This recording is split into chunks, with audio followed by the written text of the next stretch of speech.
अस्सलामु अलैकुम रहमतुल्लाहि व बरकातुहू मरागिश वशी सो मन महलक बलोच चदेली जोलान के अंदर शुमारा सजन मस्जिद का नाम माजरत मछली गोट बापा खराबी बन चुकी मैं कुछ गया कि और नहीं भाई और एक मौसमी और लगातार कराची तो का मनी के चुशिन रिकॉर्ड पोशी और कद्दी भी न बीतता मनवती कसानी अंची गिंदे कराची को बिल्कुल और मौसम बीता बोले चू शांजा घंटा दादा घंटा लगातार और बयाग ना के खूबसूरती भी एक कि नज़ारा खूबसूरत भी भले ईशंची अपीद बाजी इंची इलाके मैं करा मुल्क के थूका कि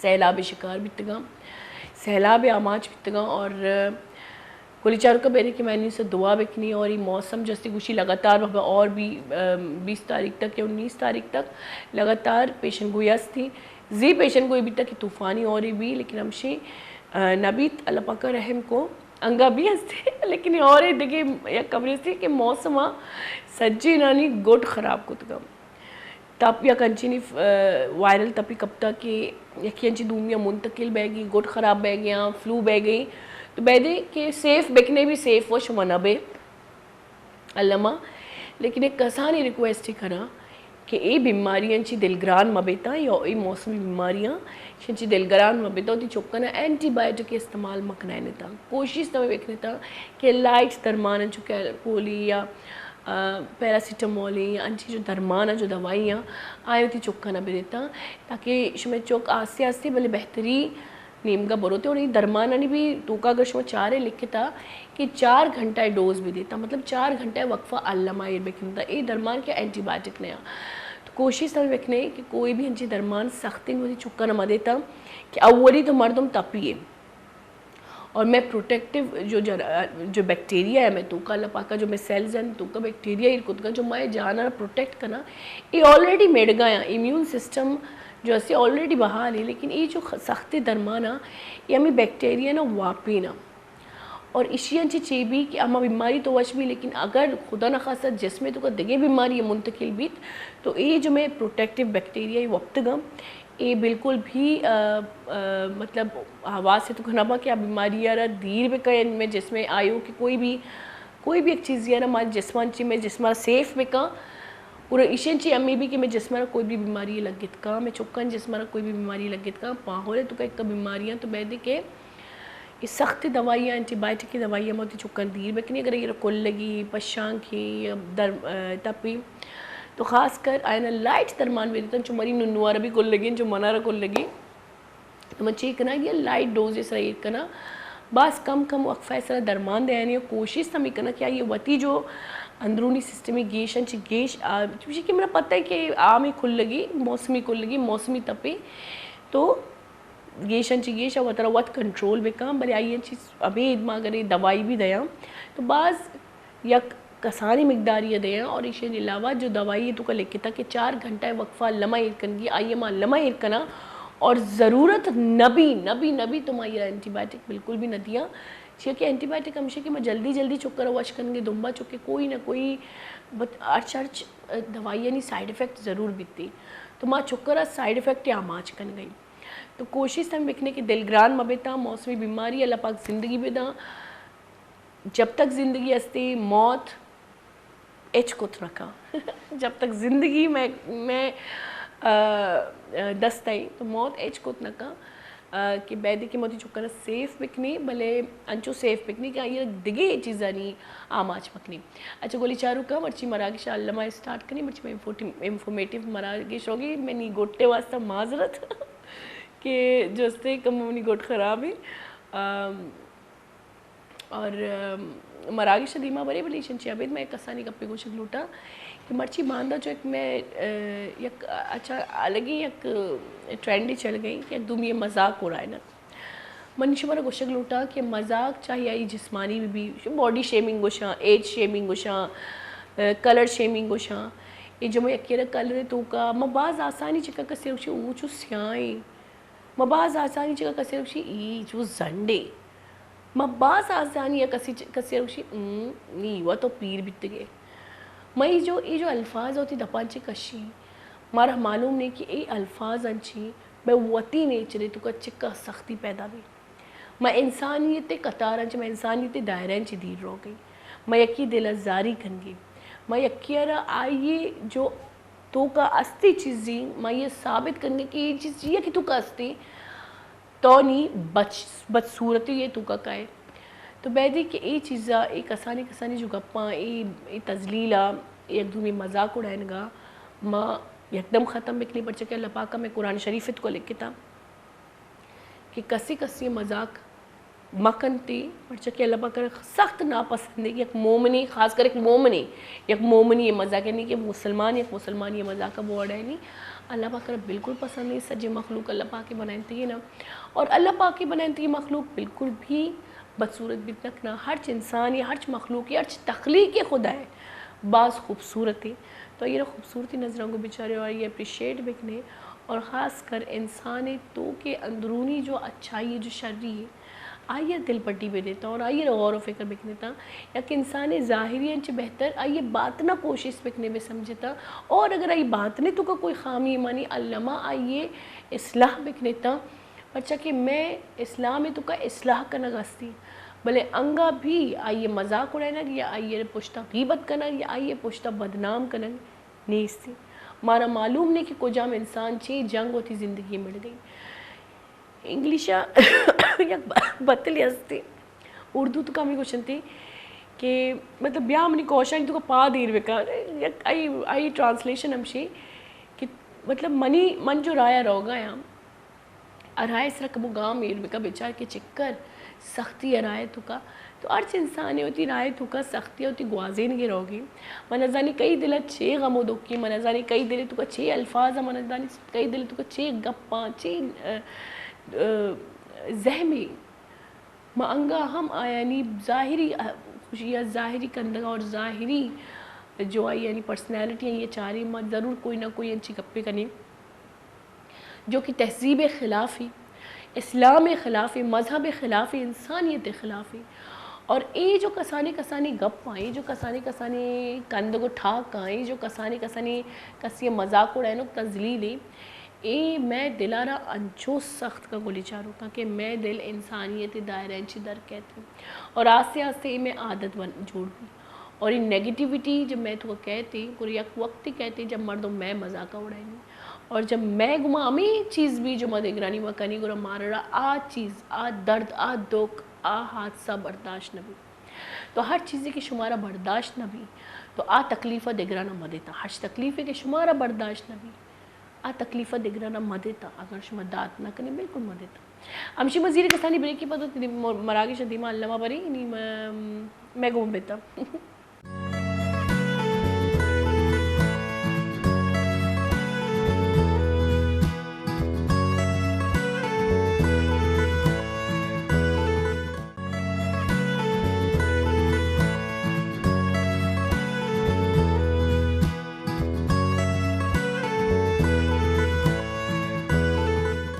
वर्षद के गुली चार का ब्रेक जी सारे चुके मगो मनी का तबीयत ख़राब है गुट कमो मनी ची करेंगे लेकिन माजरत लेकिन मर्ची में प्रोग्राम इंशाल्लाह बाज़ इंफॉर्मेटिव प्रोग्राम रहते और बाज़ खासी टॉपिक का माँ सरहाला गप करेंगे और इसी वास्ता गप करने वास्ता मैगमा हमरादारी करेंगे अब सॉरी यहाँ पे बलोची बोलती हूँ यहाँ पे उर्दू बोलती हूँ तो आप लोग कंफ्यूज ना हो मैं अक्सर हो जाती हूँ तो हमारे साथ हैं आज ख़ास टॉपिक पे बात करेंगे फंडामेंटल राइट्स के बारे में बुनियादी जो हमारे हकूक़ हैं अवामी तौर पे हमारे क्या हकूक़ हैं क्या किस बात पे हम लोग जा सकते हैं हमें इन चीज़ों पे अवेयरनेस है या नहीं अगर हमें अवेयरनेस हम लें तो कहाँ से लें सोशल मीडिया का इस्तेमाल करें या जाए वकला के पास ऐसे वकला जो हमारे साथ अभी मौजूद है सोशल एक्टिविस्ट भी हैं उस हवाले से कि लोगों को अवेयर करते हैं उनके बुनियादी हकूक़ों के हवाले से कानून के हवाले से तो हमारे साथ आज हैं मोहम्मद परवेज़ खान ना और हमारे साथ हैं तौसीफ़ राजपूत अस्सलाम वालेकुम आप उनको वेलकम करते हैं और बहुत अच्छा लगा आप लोगों से मिलके वकीलों से बहुत कम मुलाकात होती है नहीं मिलते रहना चाहिए वैसे वकीलों से तो हम तो खुद सोशली वैसे तो लोग माफ़ी मांगते भाई कोर्ट कचहरी के चक्कर हम इसीलिए इस प्रोफेशन में आए कि इस स्टिग्मा को ख़त्म किया जाए मेरा मेन मकसद ही है वैसे अगर हम बाहर मुल्कों में देखें यहाँ से अपना हम प्रोग्राम शुरू करते हैं फिर आपके बारे में भी कुछ जानेंगे Sure, sure. मजीद कि अगर बाहर मुल्कों में देखें तो कानून को बहुत प्यार से लिया जाता है और हर बंदा उसका इस्तेमाल कर रहा होता है। Definitely. यानी कि मेरे पड़ोस में अगर किसी ने ज़ोर से म्यूज़िक भी चला लिया तो हम डायरेक्ट कानून का हम डायरेक्ट उसको 1 to 1 बात नहीं करेंगे, हम पुलिस से बात करेंगे, भाई ये हमारे साथ मसला हो रहा है। पाकिस्तान में कानून को इतना सख्त क्यों माना जाता है कि कोर्ट कचहरी के चक्कर को जैसे कोई मतलब अजाब आ गया हो ऊपर, या हम वो हिंदी में एक अछूत हो गए हो, तो ऐसा क्यों माना जाता है? देखिए, मैं इस पे एक छोटी सी बात कहना चाहूँगा कि सबसे बड़ा मसला ये होता है कि हम जो है ना बिल्कुल लोग सही डरते हैं इस चीज़ से कि आप जब कोर्ट जाते हैं या किसी भी जगह पे जाते हैं तो आपको इतनी बार जाना पड़ता है या इतनी बार उन लोगों को अप्रोच करना पड़ता है कि आप खुद थक जाते हैं। इवन दो कि वो आपका राइट है, आपके साथ गलत हुआ है, आप विक्टिम हैं, लेकिन विक्टिम बंदे को ही इतनी बार आप कोर्ट बुलाएंगे या इतनी बार थाने बुलाएंगे तो वो खुद ब खुद इस चीज़ ना मतलब डिप्रेस हो जाता है, परेशान हो जाता है। उसका रीज़न ये है कि यहाँ पे हमारे यहाँ पे जो सिस्टम है, जो कल्चर है, वो सपोर्टिव नहीं है। उस कल्चर में, उस सिस्टम में हम सब लोग आ जाते हैं। For suppose being a human, हम खुद हैं, कोई भी इंसिडेंट होता है, कोई भी चीज़ होती है तो हम पूरी कौम या हम पूरे जितने भी लोग हैं हम उस चीज़ को रिजोल्व आउट नहीं करने की कोशिश करते हैं। हम लोग क्या करते हैं तो उस चीज़ को बढ़ाने की कोशिश करते हैं। अगर कहीं रास्ते में कोई इंसिडेंट होता है, कुछ भी होता है, तो लोग वहाँ पे खड़े होते हैं बजाय इसके कि उस चीज़ को जो है ना देखें। अगर किसी का एक्सीडेंट हो गया है, ये भी एक खौफ है, जी ये भी एक खौफ है। लोगों ने मदद करने की कोशिश की, जी, लेकिन कानून फिर उन्हीं के गिरबान पकड़ लेती है। यही रीज़न है कि हाँ, फिर वो आपको ही पकड़ेंगे कि भाई आपने मतलब कि इसको देखा है, आप थोड़ा सा हमें इन्वेस्टिगेट कर रहे हैं। बिल्कुल। दूसरा फिर वो जो आपने कहा है कि मतलब ऐसा क्यों है कि लोग डरते हैं कोर्ट कचहरी से जाने से। दूसरा इसके पीछे रीज़न ये है कि हमारे सिस्टम में लीव्स इतने आते हैं कि आप वो कैसी जगह की मिसाल है, आप कोर्ट में जाते हैं तो किसी ओकेजन पे ऑफ हो गया, मुहर्रम आ गया, फिर 14 अगस्त आ गया, इस तरह करते करते केसेस की डेट एक्सटेंड होती रहती है। फिर वो लोग बजाय एट द टाइम अपना केस चलाने के फिर वो एक्सटेंड होते हैं। लोग इन्हीं चीज़ों से डरते हैं। फिर पहले फर्स्ट ऑफ ऑल तो यही होना चाहिए कि लोगों को अपने केसेस खुद सॉल्व करने चाहिए।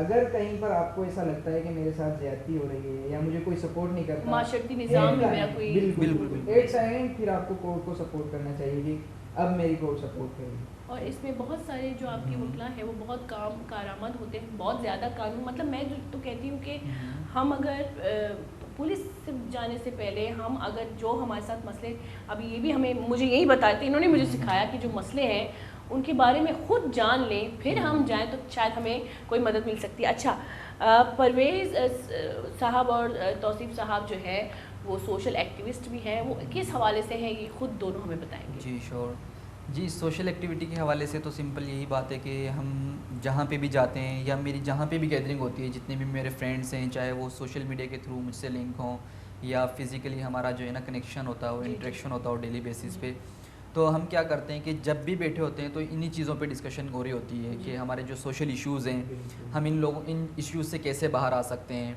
जो भी हमारे मसले मसाइल हैं इनको कैसे रिजोल्व आउट किया जा सकता है। फॉर सपोज़ जैसे गली मोहल्लों के मसले, हमारे यहाँ पे तो कॉमन है ये चीज़ें, आपको पता होगा कि देखा गली में जिसका दिल चाहता है वो कचरा गिर देता है, पानी निकाल देता है, कुछ कर देता है, ये हम कॉमन मसले। तो नॉर्मली मेरी कोशिश यही होती है, मैं जहाँ पे भी होता हूँ, जिस इवेंट में होता हूँ, तो मैं लोगों से इस चीज़ की अवेयरनेस देता हूँ कि यार हमें खुद एज ए कौम इस चीज़ से निपटना है, बजाय इसके वो तो हम समझते हैं कि जो इदारे हैं, पर्टिकुलर इदारे हमने इन काम के लिए बनाए हैं, बल्दिया है, दूसरे इदारे हैं, उनकी तो जिम्मेदारी बनती ही बनती है, लेकिन बीइंग ए ह्यूमन हमारी भी जिम्मेदारी है। दर्ज दिया जाता है इस्लाम में। अगर इंसान इन चीज़ों पर गौर करे तो सब चीज़ें तो गवर्नमेंट और इदारे नहीं करके देंगे ना हमें। अब एक सफाई जब इस्लाम में कह दिया गया है कि आधा ईमान सफाई है, अगर इंसान इस चीज़ को नहीं समझेगा, अगर इस रिस्पॉन्सिबिलिटीज़ को नहीं समझेंगे तो हम कैसे फिर इन चीज़ों को। इस्लाम में कानूनी फ़राइज़ से पहले फ़र्दी फ़राइज़ है। डेफिनेटली ये मेरा फ़र्ज़ है कि मैं अपने पड़ोसी का ख्याल रखूँ, मैं उसके हुकूक, ये पहले मेरा फ़र्ज़ है, फिर कानून का फ़र्ज़ है। अब अगर यही बनता है कि आपसे कोई डिस्टर्ब ना हो। हम क्या कहते हैं, वो मुझे डिस्टर्ब कर रहा है, मतलब मेरे लेगुनास क्या है, मेरी रिस्पॉन्सिबिलिटीज़ क्या है, पहले मैं वो सर अंजाम नहीं दे रहा, मैं पब्लिक को ब्लेम कर रहा हूँ और पड़ोसी को ब्लेम कर रहा हूँ। मतलब बहुत सारी चीज़ें हैं जो हम फेस करते हैं बीइंग अ सोशल एक्टिविस्ट। हम उनको यही गाइड करते हैं, प्रॉब्लम्स आने वाले, एजुकेशन में प्रॉब्लम्स आने वाले, और फिर जो उनको मतलब कैसे टैकल करना है। अगर एक स्टूडेंट चाहता है कि वो यूनिवर्सिटी पढ़ना चाहता है या फिर उनको कोई प्रॉब्लम्स फेस आते हैं, फिर उनको हम उस हवाले से गाइड करते हैं।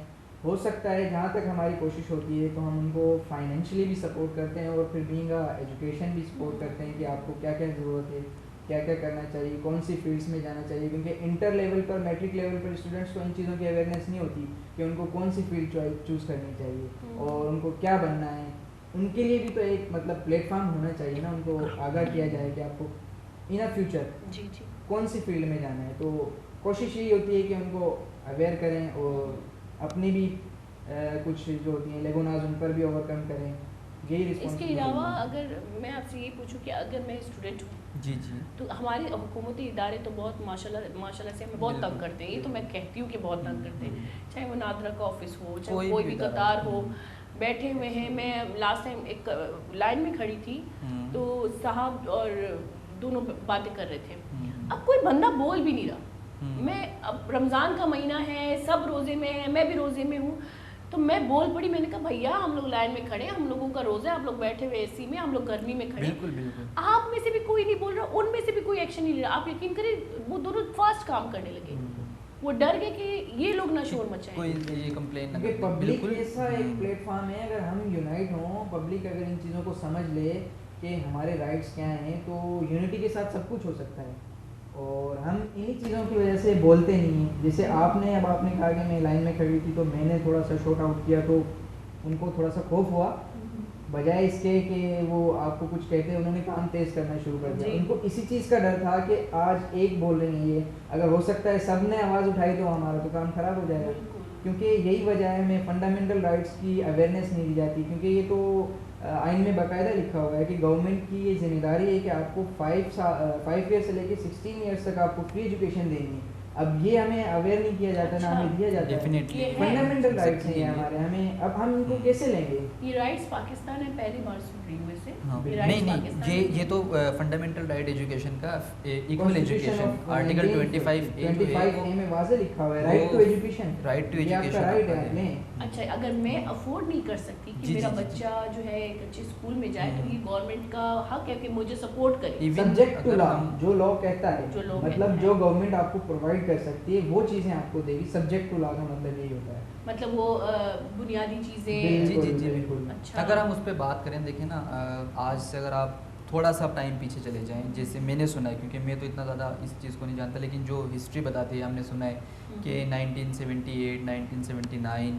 आज से 25-30 साल पहले प्राइवेट एजुकेशन का कोई रुझान नहीं था, जब मैंने नहीं सुना था, गवर्नमेंट इवन काफी एग्जैक्टली था। ये कहा जाता था कि अगर कोई जी। बच्चा नालायक है जो नहीं पढ़ सकता, वो private में, ये हमारे वो वो प्राइवेट कहते में थे, जाते जी, हैं, जी। ठीक है, क्योंकि हमारे गवर्नमेंट इंस्टीट्यूशन का जो मैयार था, जो एजुकेशन बहुत थी, था, वो जी। इतनी हाई थी कि लोग वहाँ से पढ़ लिख के जो है ना साइंटिस्ट बने, डॉक्टर्स बने, उन्होंने एक नाम कमाया। उसका रीज़न क्या था कि वहाँ पे पंक्चुअलिटी थी, वहाँ पे ऑनेस्टी थी, Consistency। टीचर्स ईमानदार थे, टीचर पढ़ाते थे, टीचर बच्चों को अपनी औलाद की तरह समझ के पढ़ाते थे। लगता था कि हाँ एक स्टूडेंट को पढ़ाया जा रहा है तो वो कुछ बन के निकलेगा वहाँ पे। तमीज़, अदब, इटिकेट्स, हर चीज़ सिखाई जाती थी। अब क्या हो गया है, अब ये हो गया है कि आप जो अब पॉलिटिशियंस हैं या वही जो भी लोग चीज़ें- हैं वही वो चीज़ें प्राइवेटाइजेशन हमें कर सिखाई लिए, उन जाती हैं, चीज़ों को बिल्कुल। प्राइवेट कर दिया गया है, लोगों के अपने इंस्टीट्यूशंस बने हुए हैं। अब आपको पता होगा कि एक गवर्नमेंट टीचर है, प्रोफेसर है, लेक्चरर है, उसी का जो है ना एक स्कूल प्राइवेट नाम से जो है ना चल रहा होगा, तो डेफिनेटली फिर वो क्यों ईमानदारी से उसके वहाँ अपने बच्चे जो है एग्जैक्टली उनके वो अपने private बच्चे में जो है ना वो जाते प्राइवेट होंगे। में पढ़ रहे होंगे। अच्छा, इस पे ना मैं पर्सनली बड़ा एक जो है ना मुझे बहुत मेरा दिल दुखता है, मैं इस पे बात भी करना चाहता हूँ कि ऐसा एक लॉ आए प्लस उस पर इम्प्लीमेंटेशन भी हो कि आप जितने भी गवर्नमेंट सर्वेंट्स हैं, जितने भी जो भी गवर्नमेंट सर्वेंट प्राइवेट है, सेक्टर का इस्तेमाल नहीं कर सकते। वो प्राइवेट सेक्टर का इस्तेमाल नहीं करेंगे। आपने बड़ी बात पब्लिक है। ट्रांसपोर्ट, आपने पब्लिक स्कूल में जाना है, जो क्योंकि गवर्नमेंट अगर स्कूल उनके लोग इसका एग्जैक्टली जब इस्तेमाल तक करेंगे आपके तो मयार होगा। बच्चे मयार आपके होगा। बच्चे वहाँ जाएंगे तो आपको टेंशन होगी कि मेरा बच्चा क्यों नहीं पढ़ पा रहा, तो आप फिर दूसरों के ये लिए बहुत काम बड़ी बात की करेंगे। है। आप डॉक्टर्स जो गवर्नमेंट हॉस्पिटल में काम कर रहे हैं, आप प्राइवेट क्लिनिक नहीं खोल सकते और ना प्राइवेट इलाज करा सकते। प्राइवेट ये- ट्रीटमेंट आप नहीं वो होना करेंगे। चाहिए। अच्छा, मैं ये भी आपसे एक बात कहूँ कि हमारे जो डॉक्टर्स हैं, जो गवर्नमेंट इदारों में बैठे हैं, जिनकी सैलरी हम पे करते हैं, जाहिर बात है हमारे टैक्स डेफिनेटली देखें, जितने भी गवर्नमेंट एम्प्लॉयज हैं वो जी। आप और मेरी टैक्स की सैलरी से काम कर रहे हैं ना। लेकिन वो मेरे जो टाइमिंग्स हैं, जो मेरे टाइमिंग्स हैं, उसको आधा मुझे देखिए, आधा वो प्राइवेट बिल्कुल ऐसे किसी ही हो रहा है। क्लिनिक में बैठ जाता है, तो क्या मैं उस पर आवाज़ उठा सकती है। बिल्कुल उठा सकते हैं हम, देखें उनकी ना। रिस्पॉन्सिबिलिटी है जो वो काम कर रहे हैं उनको प्रॉपर्ली सर अंजाम देना है। और जब तक ये काम देखें, लॉज तो हमारे पास अच्छा, अनलिमिटेड है, जब तक मैं- इम्प्लीमेंटेशन नहीं होगी तो मैंने ये भी सुना है कि गवर्नमेंट का जो आदमी है, गवर्नमेंट के जो एम्प्लॉयज़ हैं, वो 2 काम नहीं कर सकते। डेफिनेटली, जो- बिल्कुल यही ये राइट है। डॉक्टर जो प्राइवेट ये बैठे हुए हैं प्राइवेट क्लिनिक्स में, क्लिनिक्स बनाते हैं। तो क्या ये दुरुस्त है? नहीं, बिल्कुल भी दुरुस्त नहीं है, क्योंकि इसका मेन रीज़न क्या है कि देखें, जो Blackmailing शुरू, समझ। डेफिनेटली जो गवर्नमेंट एम्प्लॉय है वो कोई भी दूसरा काम नहीं कर सकता। इवन जब भी हम किसी भी गवर्नमेंट सेक्टर में, किसी गवर्नमेंट जॉब में जाते हैं, तो ये हम ओथ भी देते हैं कि मैं जो ये काम कर रहा हूँ ईमानदारी से, ऑनेस्टी से, और अपना फुल टाइम यहाँ पे देखिए मैंने अपना काम करना है, जो मेरी टाइमिंग है। अब यहाँ पे क्या होता है हमारे यहाँ पे नॉर्मली जी। कि जो डॉक्टर्स हैं या जो भी टीचर हैं वो क्या करते हैं, सुबह में उन्होंने अपना काम किया, इवनिंग में वो किसी और, यानी कि जो बेनामी आपने सुना होगा, है ना, बेनामी, किसी और नाम से वहाँ पे जो है ना उन्होंने क्लिनिक खोला या कोई गवर्नमेंट इंस्टीट्यूशन स्टार्ट किया, और उसको ऑन वो खुद कर रहे होते हैं बैक डोर से, लेकिन चला कोई और रहा होता है। मतलब उनको ये रिप्रेजेंट करने सीन वाला हो तो रहा है। वही आप बंदा एक होता छोटी सी है। बात में बलूचिस्तान से ताल्लुक़ रखती हूँ, और ये शो भी ज़ाहिर सी बात है बलूचिस्तान में ज़्यादा देखा जाता है। तो मैं क्वेटा में थी, तो मुझे क्योंकि मैं प्रेग्नेंट थी, तो मैं हॉस्पिटल सामने गवर्नमेंट हॉस्पिटल था, तो मुझे आसानी होती थी आने सही, जाने सही। में। मज़े की बात ये है, सारे डॉक्टर्स जो हैं वो थे हड़ताल पे।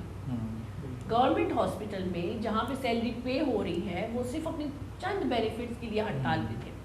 लेकिन यही डॉक्टर, अगर मुझे इनसे अप्रोच करना है तो मैं किसी प्राइवेट क्लिनिक में जाऊँ जो कि बहुत दूर है, लेकिन क्योंकि मैं पहुँच सकती हूँ, फाइनेंशियली मैं थोड़ी सी स्ट्रॉन्ग हूँ, तो मैं उन तक पहुँच सकती हूँ। लेकिन मैं हैरान हो जाती थी, जो लोग वहाँ पे ज़मीन पे बैठे होते थे ना, उनके पास कोई जगह थी ना कोई सहूलियात थी। गवर्नमेंट हॉस्पिटल में तो कोई यही होता सहूलियात भी नहीं है, और वाकई बकौल आपके हम लोग आवाज़ उठाने वाले भी नहीं हैं।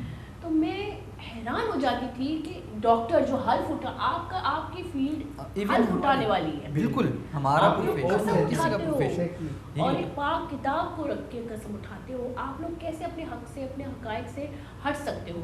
तो मैं हैरान होती थी वहाँ पे कि ये लोग, अगर आप हड़ताल पे हैं तो हम अपनी फील्ड से, शोबे से हड़ताल करें।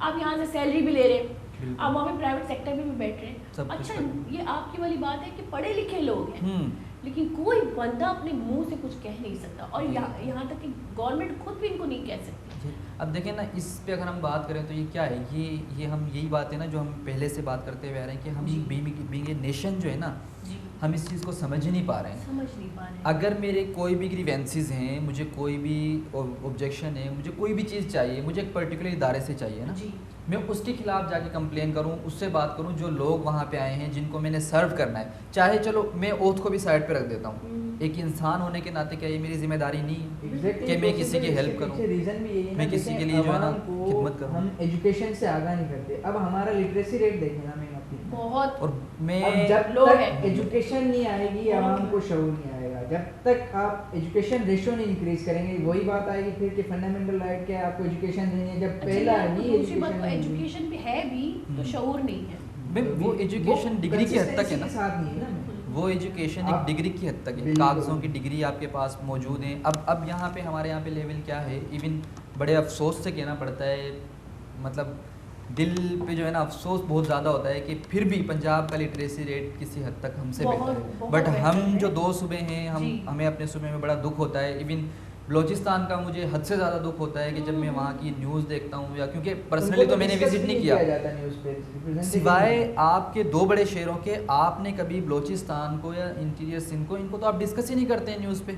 आप जब तक उन लोगों को अवेयर नहीं करेंगे, उनकी तालीम पे, उन चीज़ों पे बात नहीं करेंगे, तो उनके लिए तो कोई आवाज़ उठाने वाला है। बलूचिस्तान में ये है कि वहाँ पे मेडिकल कॉलेजेस भी हैं। लास्ट टाइम क्योंकि मेडिकल कॉलेज में, क्योंकि कोयटा में जो है मेडिकल कॉलेज है, लेकिन मसला ये है कि क्योंकि सर्दी थी और गैस नहीं थी वहाँ पे, लाइट नहीं थी वहाँ पे, पानी नहीं था वहाँ पे, और बच्चे बाहर नहीं जा सकते थे। मतलब एक बाउंड्री भी सेट किए थे, आप फीमेल्स हैं तो वहाँ पे सारे बच्चों ने हड़ताल कर दी थी, एहतजाज किया था। उस एहतजाज पे जो असातिज़ा है, उन्होंने फिर उनको पुलिस बुला ली थी, और एक बहुत बड़ा एक मसला हो गया था, बलूचिस्तान में इशू बन गया था। यही मैं कह रही हूँ कि अगर हम राइट पे हैं, लेकिन हमारे जो, मैं अक्सर कहती हूँ कि हमारे अपने लोग वहाँ पे गवर्नमेंट सेक्टर में हैं। बिल्कुल ही हमारे अपने लोग जिम्मेदार हैं। कोई और तो नहीं है, कोई हम बाहर ही लोग मुल्क का होते हैं बंदा तो उनको नहीं बैठा हुआ लगाने है। वाले। कोई हमारे वोट से पंजाब ही से तो नहीं है, हाँ, कोई कोई कहीं का कराची नहीं से है। नहीं, सारे बलूचिस्तान के लोग हैं जो गवर्नमेंट में बड़े बड़े इदारों में काम बिल्कुल, करने वाले हैं, बिल्कुल। जो इन चीज़ के जिम्मेदार हैं। कि वो आके सिर्फ और सिर्फ हमारे स्टूडेंट्स को तसल्ली देते हैं, सर पे हाथ फेरते हैं और हम बेवकूफ़ चुप हो जाते हैं। बिल्कुल। मैं अक्सर अपने लोगों को कहती हूँ, बलूचिस्तान के लोगों को कहती हूँ कि गैरों को बोलने से पहले अपनों को ज़रा जांच पड़ताल करें भाइयों। डेफिनेटली। क्योंकि हमारे लोग ही उन सीटों पे बैठे हुए हैं जिन सीटों से हम इख्तलाफ रखते हैं बिल्कुल। या जिन सीटों से हमारी शिकायतें हैं। बिल्कुल। अपने लोगों से शिकायत करें और अपने लोगों को पहले उनका गिरबान पकड़ें कि ये सहूलियात अगर मौजूद है, देखिए गवर्नमेंट तो आपको प्रोवाइड कर रही है। डेफिनेटली। देखिए ना, ठीक है? अब मैम इस पे हम बात करते हैं तो ये हर साल जो बजट आता है कहाँ जाता है? आपके हर सूबे का बजट बन रहा है, बलूचिस्तान का, जी। सिंध का। जब मेरा एजुकेशन का भी बजट बन रहा है, जी। जब मेरी हेल्थ का भी बजट बन बजट रहा है। है, मेरी ट्रांसपोर्ट का भी बजट बन रहा है, तो मुझे ट्रांसपोर्ट, एजुकेशन, हेल्थ मिल क्यों नहीं रही? मिल क्यों नहीं रही है? आखिर मैं इस चीज़ पे खड़ा क्यों नहीं हो रहा हूँ? हमें यूनाइट होना पड़ेगा हमारे लोगों को। अब जब थोड़ा सा एक टाइम आता है, पब्लिक की यूनिटी नहीं होगी हाँ, तब तक कुछ नहीं होगा। एक टाइम पीरियड है, थोड़ा सा डिफिकल्ट वक्त आएगा, हमें थोड़ा सा महसूस होगा कि अच्छा यूनिटी हम- है, हम्म। लेकिन क्योंकि इतना वर्गलाया जाता है कि बिल्कुल, वो जो बिल्कुल। एक्शन है वो गलत जगह पे वो लिया गलत जाता है। गलत उस पे यूनिटी चली जाती वो है। वो एक मुल्की सदारत, देखिए आपके मुल्क, आपकी हुकूमत आपको आपके सूबे तक वो चीज़ पहुंचा रही है, आपके सूबे में वो चीज़ें गायब होती जा रही है। डेफिनेटली अब वो चीज़ें आपके सूबे में कौन कहाँ लेके जा रहा है, चाहे वो पंजाब हो, चाहे वो एक सिंध जनरल हो, बात है, चाहे बलूचिस्तान सिंध है, हो। पंजाब है, बलूचिस्तान है, केपी के है। तो एक्शंस तो बहुत लेते हैं हमारे जी। माशाल्लाह से बलूचिस्तानी जो हमारे लोग हैं हम्म। बहुत मेंटली बहुत बहादुर हैं। माशाल्लाह, बिल्कुल। एक्शन वो औरतें मर्द दोनों साथ में लेते हैं, लेकिन उनका एक्शन इस तरह गलत डायरेक्शन में लिया जाता है कि वो गलत एक्शन ले लेते हैं। वो पैसिफिक बंदे को नहीं पकड़ते, वो गलत बंदे को कहीं क्योंकि- और दूसरी डायरेक्शन हाँ, में। ये अब उसका मेन तकरीबन पाकिस्तान में मसला है, बिल्कुल ये पूरा हमारा ये रीज़न है कि हम जो है ना जुनूनी बहुत ज़्यादा हैं, बहुत ज्यादा है। चीज़ों को समझते नहीं हैं, समझते एनालाइज नहीं। नहीं करते हैं जी। कि यार इसका लॉन्ग साइडेड क्या इफेक्ट है, शॉर्ट जी। साइड क्या इफेक्ट है। तो इन चीज़ों को अगर थोड़ा सा गौर कर लिया जाए, जी। देख लिया जाए कि देखें, अगर हम इस एक प्रोग्राम कर रहे हैं जैसे फॉर सपोज लोग इकट्ठे हों, हर जी। ये जो लोकल गवर्नमेंट का इलेक्शन होता है, इसका मकसद क्या होता है? यही होता है कि एक ऐसे बंदे को आप इलेक्ट कर रहे होते हैं जिसको आप जानते हैं, जानते वो आपकी Trusted बंदा होता वो है, आपकी well गली का connected बंदा होता है, होता ठीक है है। जी, ना? बिल्कुल। वो आपकी गली का बंदा है, आप उसको जा सकते हैं, जी। अप्रोच कर सकते हैं, आपने लेकिन उसको वोट दी है। डेफिनेटली आपने जी। उसको वोट दिया। अब आप एक एमएनए के पास नहीं जा सकते, जी। क्यों? क्योंकि वो 7-8 लोगों का रिप्रेजेंटेटिव जी, है। जी, जी, जी। बजाय एमएनए के पास आपके पास मेयर है, फिर उसके चेयरमैन है, फिर एक काउंसलर है। तो ये निज़ाम रखा ही इसीलिए बल्दियाती है इलेक्शन कि बनाए जब एक इसी लोकल वजह से। गवर्नमेंट का इलेक्शन आ रहा है तो आप ऐसे बंदे को वोट करें, जी। कोई भी बंदा है, चाहे वो आपके बलूचिस्तान में, सिंध में, कहीं पे भी, कि जो आपको लगता है वेल एजुकेटेड है, समझदार है, जो आपके राइट्स की बात कर सकता है, जो आपको सबसे बढ़ के, मैं ये कहता हूँ कि आप कुछ भी ना मांगें, किसी से भी ना मांगें, ना हेल्थ मांगें, ना रोड मांगें, कुछ भी ना मांगें, सिर्फ फेक चीज़ मांग लें, एजुकेशन। एजुकेशन बस बहुत। जब स्टार्ट तक के 10 education 10 नहीं साल होगी, आपके तब पास तक एजुकेशन awareness आ नहीं गई, एक बार 10 साल एजुकेशन आ गई, आपके पास हेल्थ भी होगी, आपके पास जो है ना ट्रांसपोर्ट भी होगी, इंफ्रास्ट्रक्चर भी होगा, हर चीज़ मिसाल के होगी। तौर पे मैं कराची में रहती हूँ, हम्म, मैं एक छोटे से इलाके से वाबस्ता रखती हूँ, वाबस्तगी है मेरी। अगर मैंने उस इलाके में काउंसलर चुन लिया, मैंने चुना या मेरे जैसे सारे इलाकों के बंदों ने चुना कि मेरे इलाके का काउंसलर ये है, तो मेरे इलाके में जो भी प्रॉब्लम है मुझे कोई इदारे में जाने की खटखटाने की जरूरत नहीं है, मेरे पास बिल्कुल। दरवाजा है। Exactly right. मैंने खुद हाँ। उस दरवाजे को सेलेक्ट किया है। Exactly. ये छोटी सी सोच है जो हम लोग सोचते बिल्कुल। नहीं है और हम लोग बड़ी बड़ी इकदाम कर देते हैं, पता नहीं कहाँ जाके खड़े हो जाते हैं। वो बिल्कुल सही बात है। हम छोटी छोटी चीज़ों को इग्नोर कर कर अपने लिए खुद एक पहाड़ बना पहाड़ लेते बना हैं, लेते हैं और problem इख्तलाफात गलत फहमियाँ इसीलिए शुरू हो अब जाती हम है। डायरेक्ट प्राइम मिनिस्टर को, वजीर आला को, बड़े हाँ, बड़े बस। ओहदों को ब्लेम कर रहे होते हैं। ब्लेम कर रहे होते वही हैं। बात है कि जब आप एक काउंसलर को अपने वोट से खुद चुन रहे हैं, जी। आपको पता है कि आपको ये क्या रिस्पॉन्सिबिलिटीज फराहम जी, कर सकता है, जी, जी। आप ये सब जानते हुए उसको अपना राइट देते हैं कि हाँ मैं आपको मानता हूँ कि आप मेरे लीडर हैं, मेरे हकूक को मेरे आप हकूक आप represent संभालेंगे। करेंगे। हाँ, आप ये संभालेंगे। जानते हुए भी हम उसको देते हैं, लेकिन फिर भी एट द एंड ब्लेम हम जाकर करते हैं किसी अपर लेवल अपर लेवल को किसी बिल्कुल। मतलब हम बाकी आपके बकौल आपके मिनिस्टर को, अरे हमारे यहाँ अगर गटर भी बंद होते हैं तो कोई नवाज भाई- शरीफ को बोल रहा होता है, हाँ। कोई जरदारी, कोई इमरान इमरान खान आके इसको सही करे। भाई इतना तो अल्लाह ताला ने मुझे जी। हाथ दिए, पाँव जी, दिए, जी। सब दिए है। एक अगर शॉपर गली में पड़ी हुई, मैं उसको साइड तो कर सकता हूँ। सबसे बड़ी बात इतना तो कॉमन हम कर सेंस सकते हैं तो ना। हर इंसान में होगा, मैं नहीं मानता कि अब common यहाँ पे sense तो एक जैसे common नॉर्मली चीज़ है। हम देख रहे होते हैं क्या करते हैं लोग कि हमारी बहनें भी हैं इसमें, माएँ भी हैं, सब उनको भी बहनें, माएँ तो बहुत ज़्यादा हैं। डेफिनेटली उनको भी थोड़ा सा इस चीज़ का ख्याल रखना हमारे चाहिए औरतें ज़्यादा कि देखिए जज्बात घर के में बारे आपने में पूरा घर साफ किया है, घर आपने साफ किया है तो गली भी तो आपकी है ना। ऐसा तो ना करें कि आपने घर साफ किया और शॉपर जो है ना बाहर फेंक दी सफाई गली। किए, जो घर की सफाई है वो सारी गली में जाती है। हाँ। उनको उनके ऊपर कोई इम्प्लीमेंटेशन नहीं है ना, उनको कोई इवन घर वाले भी नहीं समझाते उनको कि आपको ऐसा नहीं करना नहीं चाहिए। करना चाहिए। इस पे तो बल्कि मैं आपसे रिक्वेस्ट करता हूँ, इवन जो हमारे मीडिया एंकर्स हैं या जो भी सोशल जिनसे लोग इन्फ्लुएंस हैं ना, मैं अपने उनसे घर वालों हम को इस बात पे नहीं समझाती, डेफिनेटली, यकीन करें। बट हाँ, बट जी। मैं ये जो रिक्वेस्ट करता हूँ, मैं ये चाहता हूँ कि ये जो ऑर्गेनाइजेशन है, यानी ये जो इदारे, मीडिया का इदारा हो गया, ये जो बड़े बड़े हमारे एक्ट्रेस हैं या बिल्कुल, एक्टर इनके काम हैं, करते ये हैं। लोग क्या करें, Huge सिर्फ एक public छोटे है। छोटे मैसेजेस सोशल मीडिया पे अपने बनाएं कि काइंडली हर बंदा अपने घर के आगे से सफाई रखे। अब मैं छोटे छोटे सी मैसेजेस। बात बताती हूँ। मेरी वापस थी 8 साल से मीडिया से, लेकिन मीडिया से पहले की बात बताती हूँ। इस चीज़ पे मैंने एक छोटा सा एक्शन लिया था। मेरे घर के बच्चे थे तो मोहल्लेदार जो है वो हमने एक फिल्म देख ली थी, मुन्ना भाई MBBS, जी, जी, ठीक जी, है। तो वो जो है ना, एक गांधी जी के कुछ रूल्स थे, तो मैंने कहा चलो मैं भी फॉलो कर लेती हूँ। बहुत सही। मुतासिर हो गई थी मैं, उस वक्त एज भी छोटी थी और वो होता है, जज्बाती भी बहुत ज़्यादा वो थी। होता है बिल्कुल तो बिल्कुल। क्या हुआ था कि मैंने जो है क्या किया था कि मैंने झाड़ू ली थी, मैंने सारे बच्चों को कहा था चलो मोहल्ला साफ करते हैं। जबरदस्त। अब ज़बरदस्त मुझे जो औरतों ने मेरी जो बातें सुनाई, ये क्या कर रही हो, बच्चों को भी लगा रही हो, बच्चों को छोड़ो, बच्चे इतनी शोर मचते, इतना शोर मचाया औरतों ने। मैंने भी बच्चों को कहा अच्छा बेइज्जत नहीं हो रहा है, मैं खुद बेइज्जत हो रही थी, लेकिन बेइज्जती नहीं महसूस करनी है, आपने साफ करना है मोहल्ले को। ये तो हाँ, अच्छा मैं साफ करी थी, आप यकीन करें कोई बंदा सामने तो नहीं आया, सब हंसने लगे, शोर मचाने लगे। आखिर में मेरे घर वालों ने कहा क्यों तमाशा बना रही हो अपना।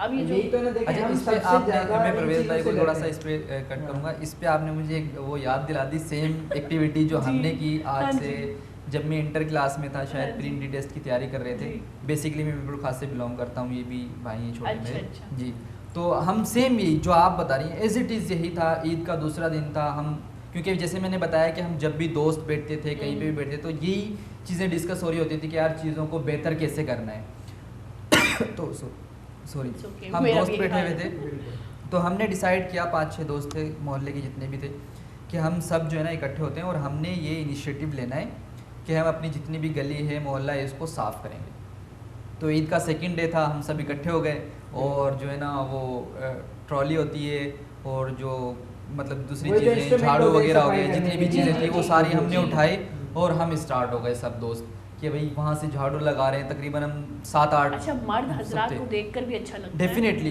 अच्छा Exactly. ये चीज़ हमें कैसे, अब इस पे भी मैं थोड़ा सा बताना चाहूँगा कि हमें इस चीज़ का इतना शौक है, ये चीज़ कैसे हमारे अंदर आई, उस पे मैं इसके बाद बात करता हूँ। हम सब दोस्त इकट्ठे हुए, वही आप वाली बात के जो लोग देख रहे हैं सामने घरों वाले, मतलब कोई 150-200 घर थे, जो गलियाँ थी सब हमने सफाई की। तो कुछ लोग, मैं इस चीज़ को अप्रिशिएट करूँगा, कुछ लोग आए हमारे साथ मोहल्ले के, उन्होंने काम शुरू कर दिया। अप्रिशिएट किया, वो निकले झाड़ू लेके, उन्होंने अपने घर के आगे से सफाई करवाई। बाकी जो कचरा था, गार्बेज था, वो हमने ट्रॉली के साथ उठा के डिफरेंट प्लेसेस पे जो उनका डंप करना था वो हमने किया। लेकिन कुछ लोग वाकई ऐसे थे जो सिर्फ देख रहे थे, हंस रहे थे, बजाय इसके कि आप अप्रिशिएट करें, इवन आप भी इनिशिएट करें इस चीज़ को, अपने बच्चों के अंदर करें कि देखो बेटा अगर ये साफ़ कर रहे हैं हमारे घर के आगे से, तो हम क्यों नहीं कर सकते।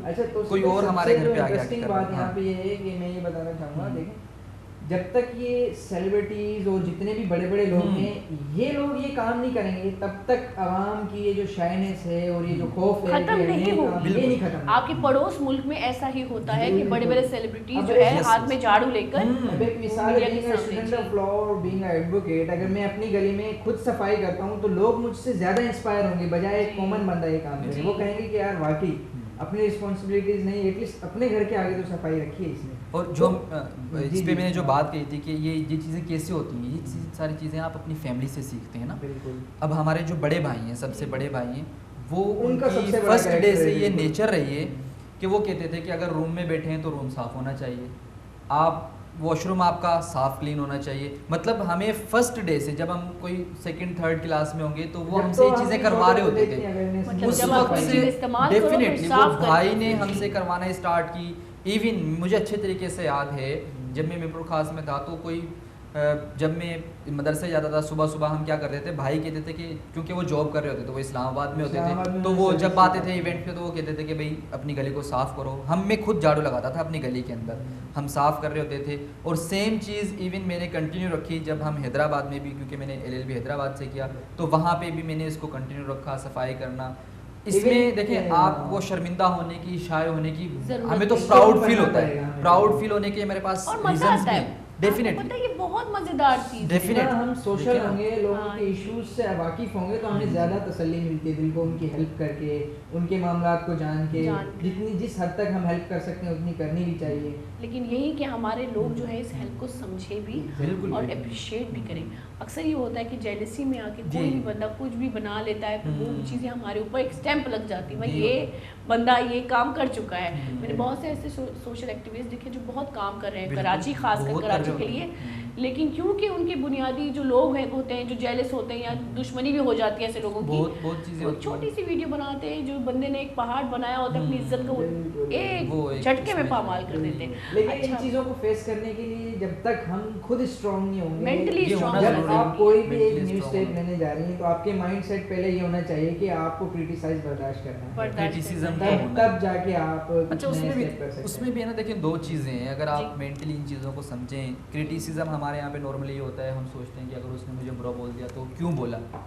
सम टाइम हम ये भी सोच सकते हैं अगर बीइंग ए पॉजिटिव रहें हम, क्या ठीक है, हो सकता है उसके माइंड में कोई अलग बात हो तो वो बोल सकता है। तो इस चीज़ को भी साइड रख देना चाहिए कि अगर कोई गलत समझ रहा है, बुरा समझ रहा है, अपनी नीयत पे एतमाद हाँ, है तो आप खुद अगर सेटिस्फाइड है ना कि यार मैं ये काम अच्छे से कर रहा हूँ और मेरी जो है ना इंटेंशन पॉजिटिव है, मैं सिर्फ लोगों के लिए कर रहा हूँ, तो कुछ लोग जो है ना वो डेफिनेटली जो मैं एक वीडियो देख रहा था ना, उसमें शायद हमारी कोई एक्ट्रेस थी बड़ी फेमस हो गई थी कि अगर बातें भी आप करेंगे ये वाली बात के लोग क्या कहेंगे, तो फिर लोग क्या कहेंगे, आप अपना काम क्या सोचेंगे जब ये भी आप सोचेंगे, अगर ये भी आपने सोचना शुरू कर दिया कि लोग क्या कहेंगे, तो फिर लोग क्या कहेंगे, उनका तो सबसे सबसे बड़ा तो बेहतर यही है है कि आप अपना काम करते रहें, लोग जो बातें कर रहे हैं, जो सोच अच्छा रहे हैं। आजकल मैं देख रही हूँ कि ये खौफ जाता भी जा रहा है, लेकिन ये उस सूरत में जा रहा है कि नेगेटिव चीज़ें हम बड़ी आसानी से कर लेते हैं। बिल्कुल हम उस वक्त लोगों का नहीं सोच रहे होते। आप यकीन करें इस बारे में बात करूँगी और इस बारे में खासकर ये बात करूँगी कि जो हमारा सोशल मीडिया है वो इतना नेगेटिव यूज़ होता जा रहा है,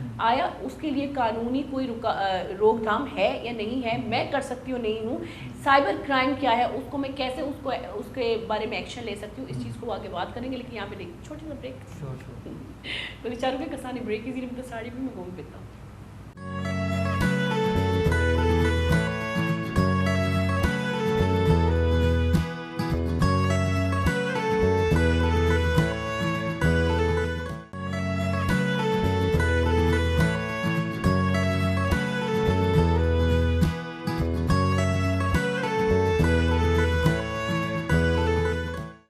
शक्की गोली चारों का ब्रेक एंड ब्रेक अंजिसारिया जो कि माँ बुनियादी जो है हकूक़ और बुनियादी हकूक़ के वास्ता हमारा कई गिरमान ज़्यादा त्रुटि बारे कम कर गए थे और ये तुका विषय के घर में मेते के तुका में कौंसलरी यहाँ में शहर तुका मामा मर्दुमारा जो वट वोट दई वती ज़ातांची आयरा सेलेक्ट कनी मैं देखिए आमा यारा हम मतलब हमारा जवाब देंगे, ज़्यादातर वो हमारे जवाब दें कि हम अभी आते हैं सोशल मीडिया पर।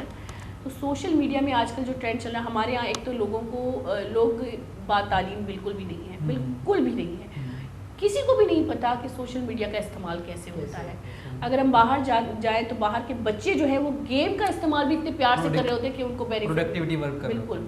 लेकिन अगर पाकिस्तान में देखिए इसी गेम को अगर ट्रांसलेट कर रहे होते तो गालियाँ होती हैं, एब्यूजिव अल्फाज होते हैं डेली रूटीन से हट कर आ जाते जी। और आजकल जो हमारा ट्रेंड चल रहा है, जो हमारा एक प्लेटफॉर्म है, बहुत बुनियादी प्लेटफॉर्म है यूट्यूब, जो पे कर रहा है सबको, तो उसमें हमारी आम औरतों ने जो है वो एक ट्रेंड बना लिया कि फैमिली मैटर्स जो है उस पे वीडियोस बनाना, और उस फैमिली मैटर में अगर मैं आ गई तो मुझे भी वो उस वीडियो का हिस्सा बना के मुझे भी तजलील करना, तो और ऑनलाइन वीडियो बना के खुदकुशी करना, क्या इस पे कोई एक्शन हो सकता है? उसके अलावा मेरी प्राइवेसी कहाँ गई? अगर मेरा शौहर यानी कि आज आप ये अगर हम देखें गुज़िश्ता रोज़ में ये भी एक केस हुआ था कि एक नामी ग्रामी इंसान के खुद के अहलिया ने उसकी वीडियो शेयर कर ली थी, वायरल कर ली थी। जी जी जी। तो आप मुझे ये बात बताएं कि मेरी प्राइवेसी कहाँ की, क्या इस बारे में मैं कोई एक्शन ले सकती हूँ? बजाते खुद मेरे लिए बहुत आसानी होगी इस बारे में एक्शन लेना। जी बिल्कुल, देखिए फंडामेंटल राइट आपको जो जी। आर्टिकल 8 से 28 वो यही सारी चीज़ें बयान कर रहे होते हैं कॉन्स्टिट्यूशन 1973 Regular के life के कि बारे में। आपकी रेगुलर लाइफ से हटे जो भी चीज़ें हैं, जी कानून आपको हर चीज़ की इजाज़त देता है सब्जेक्ट टू लॉ। जो आपको लॉ ने मना की, जी उसके अलावा आपको राइट है, आपको बोलने का राइट है, आपको लिखने का, काम करने का, एसोसिएशन का, प्रोटेस्ट का, हर चीज़ का राइट है, प्रोवाइडेड आपके उस राइट को एक्सरसाइज करते हुए कोई दूसरा बंदा उसके राइट इन्फ्रिंज ना हो। Exactly. उसके राइट कैसे इन्फ्रिंज होते हैं? अगर फॉर सपोज मेरा एक यूट्यूब चैनल है, मीडिया पे मैं कोई भी बैठ के किसी भी हवाले से बात कर रहा हूँ, मुझे राइट है, मैं बोल सकता हूँ, लेकिन मेरे बोलते हुए मुझे इस चीज़ का ज़रूर ख्याल रखना है कि आया मैं किसी को पर्सनली हिट तो नहीं कर रहा, या मैं किसी की लाइफ को पर्सनली डैमेज तो नहीं कर रहा, मेरे वर्ड्स या मैं जो वीडियो बना रहा हूँ उसमें किसी दूसरे इंसान को उस इंसान को उसकी विदाउट कंसर्न शामिल तो नहीं कर रहा हूँ। जैसे भी आपने मुझे बताया कि जो यूट्यूब चैनल्स हैं उनमें घरेलू वीडियोस या जो है ना वो सारी चीज़ें आ रही होती हैं मियाँ बीवी, अब उनमें ये है हमारे यहाँ पे लोगों को इस चीज़ को समझना पड़ेगा कि देखें, अगर आपका सिर्फ एक ही मकसद है कि हमारे यहाँ पे तो दोनों चीज़ें यूज़ होती है ना, पॉजिटिव प्लस नेगेटिव, और नेगेटिव ज़्यादा हो रहा होता है हमारे यहाँ पे, तो लोगों को इसलिए एक रिक्वेस्ट है कि अगर आप कोई भी काम कर रहे हैं उस चीज़ को इतना बुरा ना करें कि लोग अच्छी चीज़ों से भी दूर हो जाएं, ठीक है। अब अगर आप YouTube पे कोई भी चीज़ अपलोड करें, जैसे आपने बताया कि फैमिली मैटर्स हैं, कोई भी चीज़ें, अगर आपका खुदा ना खास्ता रियलिटी में कोई ऐसा मैटर है तो बजाय उसको आप YouTube पे डालने के आप उसको पर्सनली घर पे बैठ के डिस्कस करें, अपने बड़ों को शामिल करके उसमें डिस्कस करें। और अगर आपने YouTube बनाना है, मैं इसको बिल्कुल एग्री करता हूँ, आप चैनल बनाएं, YouTube पे आएँ, YouTube पे चैनल बनाएं, क्योंकि अगर हम इंडिया की बात करते हैं हमारे पड़ोस में, वहाँ पे बड़ा प्रोडक्टिव काम हो रहा है, वहाँ के लोगों पे। इवन वहाँ पे क्या होता है कि जो घरेलू औरतें हैं, जो लड़कियाँ हैं, लड़के हैं, वो अपनी फील्ड से रिलेटेड है ना वीडियोस बना रहे होते हैं। अच्छा, अगर मैं मैं आपकी बात को थोड़ा सा कैरी करती हूँ कि बाहर मुल्कों में हमारे पाकिस्तानी हैं, बहुत बाशऊर जो बातालीम पाकिस्तानी हैं, वो अच्छी अच्छी वीडियोस बना रहे हैं। यही बिल्कुल यही उसका रीज़न ही यही है कि वो लोग इस चीज़ को साइड रख देते हैं कि यार मुझे पैसे कमाने के लिए किसी गलत चीज़ का इस्तेमाल नहीं करना है।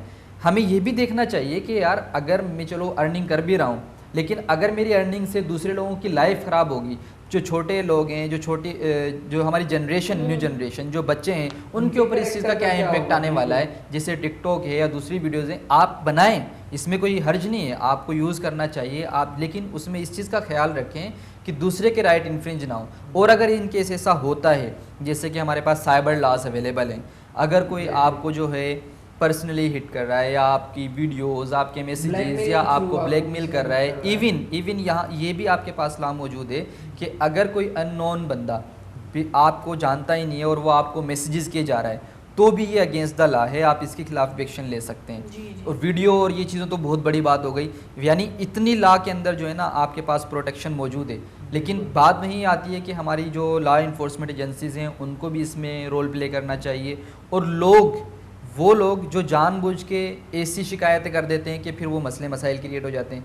आप जेन्युइन जो आपका इशू है, जेन्युइन आपकी जो कंप्लेन है, वो आप कंप्लेन फाइल करवाएं। अच्छा, उस चीज़ पे करें। ऐसा भी होता है। और हमारे यहाँ बहुत सारे छोटे छोटे बच्चे जिन्होंने यूट्यूब खोला है, जिनकी पूरी फैमिली शामिल है, लेकिन बहुत मज़ेदार वो चैनल में काम कर रहे हैं। वो एक फैमिली की खुशहाली जो है ये चीज़ नज़र आनी चाहिए। लेकिन हम मेरी जैसी जो औरतें हैं जिन्होंने आजकल यूट्यूब चैनल खोली हुई हैं, अब वो पता नहीं कहाँ है, कराची की, लेकिन माजरत के साथ जब इनका चैनल में देखती हूँ तो रोने लग जाती हैं, धोने लग जाती हैं, शौहर को बुरा कहने लग जाती हैं, कोई अपने जेठानी को, कोई अपने कज़न को, कोई अपनी बहन को। तो ये जो मेरे ख्याल से मेरे जैसी औरतों को, जब तक मैं ये चाहती हूँ कि हमें कोई ऐसा एक्शन लेना चाहिए कि जब तक हम एजुकेट ना हो, हमें इजाज़त ना मिले किसी चीज़ की। बिल्कुल, यहाँ पर एक प्रोटेक्शन होनी चाहिए। जैसे तोसी भाई ने भी बताया कि मतलब इन चीज़ों को आप पब्लिकली डील ना करें, कोशिश करें सॉल्व करने की। और ये भी आपने सही कहा है कि यहाँ पर कोई ना कोई ऐसी एक लिमिट होनी चाहिए। जैसे कि हमारे पास अंडर 18, आप किसी भी कॉन्स्टिट्यूशन में ये लिखा हुआ है, लॉ में लिखा हुआ है वाज़े कि आप किसी के साथ एग्रीमेंट नहीं कर सकती जब तक आप 18 के मैच्योर होने की आप, मतलब इस तरह से यहाँ पर भी कोई एक लिमिट होनी चाहिए। जब तक आप मतलब ग्रेजुएट नहीं होते या आपको उन लॉज के बारे में पता नहीं चलता अच्छा, कि आपके वायलेशन हो रही इतना है। बड़ा बिल्कुल। प्लेटफॉर्म है, लेकिन उस पे भी कुछ चीज़ें जो है वो सेंसर वो की गई है, जैसे बिल्कुल, आप बिल्कुल। स्मोक नहीं कर सकते ऑन exactly। एयर। अगर आपने कोई भी स्मोकिंग चीज़ दिखा दी तो आपका चैनल बैन हो Account जाता ban है, हो जाता अकाउंट है, बैन हो बिल्कुल। जाता है, कुछ अल्फाज है जो इस्तेमाल नहीं करते, अब्यूजिव अल्फाज इस्तेमाल नहीं करते, तो ये चीज़ें यूट्यूब में भी होनी चाहिए। इसके अलावा अगर यूट्यूब हम में भी है, देखें, लेकिन इन चीज़ों की तो हम पर डिपेंड करता है ना। यूट्यूब हाँ। में भी ऐसा है कि आप अननोन कंटेंट डाल नहीं सकते, Unknown मतलब कि माशरे से हटकर चीज़ें आप अगर अपलोड लेकिन करते हो डर तो एक्सेप्टेबल नहीं नहीं होता। है। अब मैं आपको एक बिल्कुल। छोटी सी बात बताती हूँ, हमारे यहाँ मीडिया बहुत बड़ी फील्ड है, और मीडिया के हमारे रिपोर्टर हैं, हमारे सहाफ़ी हैं, बहुत ज़्यादा क्वालिफाइड सहाफ़ी हैं और वेल एजुकेटेड हैं, जो हम इलेक्ट्रॉनिक मीडिया की बात करें। लेकिन अगर सोशल मीडिया में जो रिपोर्टर बैठे हुए, जैसे मैं होस्ट हूँ, मुझे नहीं पता रिपोर्टिंग कैसे होती है, सहाफ़त क्या है, लेकिन मैं उठ के अगर सहाफ़ी बन जाऊँ तो मुझे तो अवेयरनेस नहीं है कि मुझे क्या, मेरे क्या लिमिट्स हैं, क्या बाउंड्रीज है जो मुझे फॉलो करने हैं। तो ये जो बैठे हुए हैं, जैसे मेरा मैटर लेके बोलने लगते हैं, तो क्या इन पे भी मैं एक्शन ले सकती हूँ? जी बिल्कुल, देखें लॉज मीडिया के हवाले से भी हैं हमारे पास। है। अगर एंकर्स बैठे हुए हैं, उनको ये नहीं है कि आप जिसका दिल चाहा जो है ना आपने उसकी तस्लील कर दी, जिसका दिल चाहा आपने जो है ना उसको Public में आसमान से नहीं ऊपर उसको, उठा दिया। बिल्कुल। आप बिल्कुल बात करें, आप आवाम के दुख दर्द बताते हैं सब चीज़ें, क्योंकि मैं मीडिया के हवाले से बड़े एक पॉजिटिव माइंड भी रखता हूँ, एक थोड़ा सा नेगेटिव भी है, क्योंकि आजकल मीडिया है। हाँ Exactly। मीडिया के ही थ्रू हमारे जो पॉलिटिशियंस हैं या जो लोग हैं, जो अथॉरिटीज़ हैं, वो थोड़ा सा इनको हमसे hype मिल डरते जाती भी है, हैं, हाइप भी मिल जाती है, और वो थोड़े डरते भी हैं टू सम एक्सटेंट, कि जब मीडिया Public हाईलाइट को करता है awareness हो इश्यूज़ को। जाती है। अगर मीडिया ये वाले इश्यूज़ जो हम डिस्कस कर रहे हैं, हमारे सोशल इश्यूज़ हैं, हमारे जो छोटे छोटे मसाइल हैं, एजुकेशन के, ट्रांसपोर्ट के, इन चीज़ों को मीडिया अगर डेली बेसिस पे, रिगार्डलेस इसके कि आप एक ये ना देखें कि ये बड़ा शहर है छोटा शहर है, आप हर जगह की हाईलाइट करें, अच्छा, फिर मैं तो एक अच्छी बात है। मैं इलेक्ट्रॉनिक मीडिया में एक बात पे हैरान हूँ, अगर किसी बंदी ने किसी बंदे पे और किसी मतलब एक शोहरत वाले बंदे पे जिसको दुनिया जानती है, अगर मैंने उसे ब्लैकमेल किया, अब जैसे हमारे कुछ खवातीन आई थी, मैं नाम भी लूँगी, ये हरीम शाह पता नहीं और एक और थी क्या शायद नाम है, उनके उनके साथ, भी हाँ, थी। ये एक्चुअली ब्लैकमेलर्स हैं, इनको मैं ब्लैकमेलर्स कहूँगी। बिल्कुल यही है। अब हमारे मीडिया ने क्या किया, इनको सेलिब्रिटीज बना दिया। अब उनको आप मुझे फेम दे दिया बताएं कि आपने। वो किस फेम के आए हैं। आपने उसको मेरी सीट दे दी, अपनी सीट दे दी, उनको प्रोग्राम में बिठाया, उनको एक हाइप दे दिया आपने, उनको बिल्कुल, पब्लिक फिगर बना दिया। बिल्कुल, इनको उठाने वाले कौन है? मीडिया वाले। Social media. सोशल जब मीडिया। तक इलेक्ट्रॉनिक हम मीडिया, हाँ। उनको उनके मतलब स्टैंडर्ड के मुताबिक प्रेफरेंस नहीं देंगे, आप किस वजह से उनको प्रेफरेंस दे रहे हैं? अब क्या मैं रीजन यही है? बात पे हैरान हूँ, कोई भी हाँ। लड़की कहीं से भी उठ के आ जाती है, आप directly किसी उनका नॉन interview बंदे ले पे लेते हैं। कोई भी क्लेम कर देती है या उसकी वीडियो वायरल कर देती है, या अपने शौहर की कोई मतलब अभी जो लास्ट अभी जो recently बड़ा एक आमिर लियाकत साहब के खौफनाक साथ incident अपने शौहर की वीडियो वायरल कर देती है। हमारी मीडिया क्या कर रही है, उनको वही प्लेटफॉर्म दे रही है सफाई देने के लिए। अरे जो बंदा ब्लैकमेल कर रहा है वो कानूनन मुजरिम है, आप डेफिनेटली। आप उनकी सफाई ले भी कैसे सकते हैं? एग्जैक्टली, इस पे- उनको तो इस चीज़ की इजाज़त भी नहीं होनी चाहिए ना। तो क्यों है इजाजत? इस पे तो मैं ये कहता हूँ कि देखें, अब ये तो एक वाज़ेह इशू है हमारे पास, जी। टू सम एक्सटेंट हमें समझ में आता है, क्योंकि लॉ ये कहता है जी accused is a favourite child of the court, जी कि कोई भी अगर मुलजिम है ना, जब तक वो मुलजिम है आप उसको मुजरिम नहीं कह सकते। देयर इज़ अ डिफरेंस, मुलजिम एंड मुजरिम है ना, बिल्कुल। कि मुजरिम वो जिसके ऊपर एक जुर्म जो है ना साबित हो गया, साबित हो उसको गया, सज़ा मिल गई, जी। तो हम उसको कहते हैं Verdict सर्टिफाइड out, मुजरिम। yeah, but accused। जब तक वो प्रूव ना हो जाए तो हम ला में उसको कहते हैं favourite child of the court, जी। कि ला उसको सपोर्ट करता है, फेवर देता है। बट इट डजेंट मीन कि एक बंदा है जिसको आप देख, जैसे आपने बताया कि अभी अगर हम आमिर लियाकत साहब की बात करते हैं, उनकी वाइफ है, जो एक पर्सनल इशू, जो उनकी पर्सनल लाइफ है, उससे रिलेटेड आप जो है ना वीडियो, पर्सनल बाउंड्रीज जी डेफिनेटली, पार यानी कि करके उन्होंने उसको उसको पार वायरल करके किया। आप क्या कर रहे हैं कि सोशल मीडिया पे आपने अपलोड कर दी, सिर्फ एक अपनी फेम के चक्कर में, फेम के और चक्कर में। उसका रिजल्ट अब उसका रिजल्ट क्या हुआ, रिजल्टेंटली डेथ हो गई उनकी, डेथ हो गई आमिर लियाकत साहब की, Yeah. डेफिनेटली। ठीक है,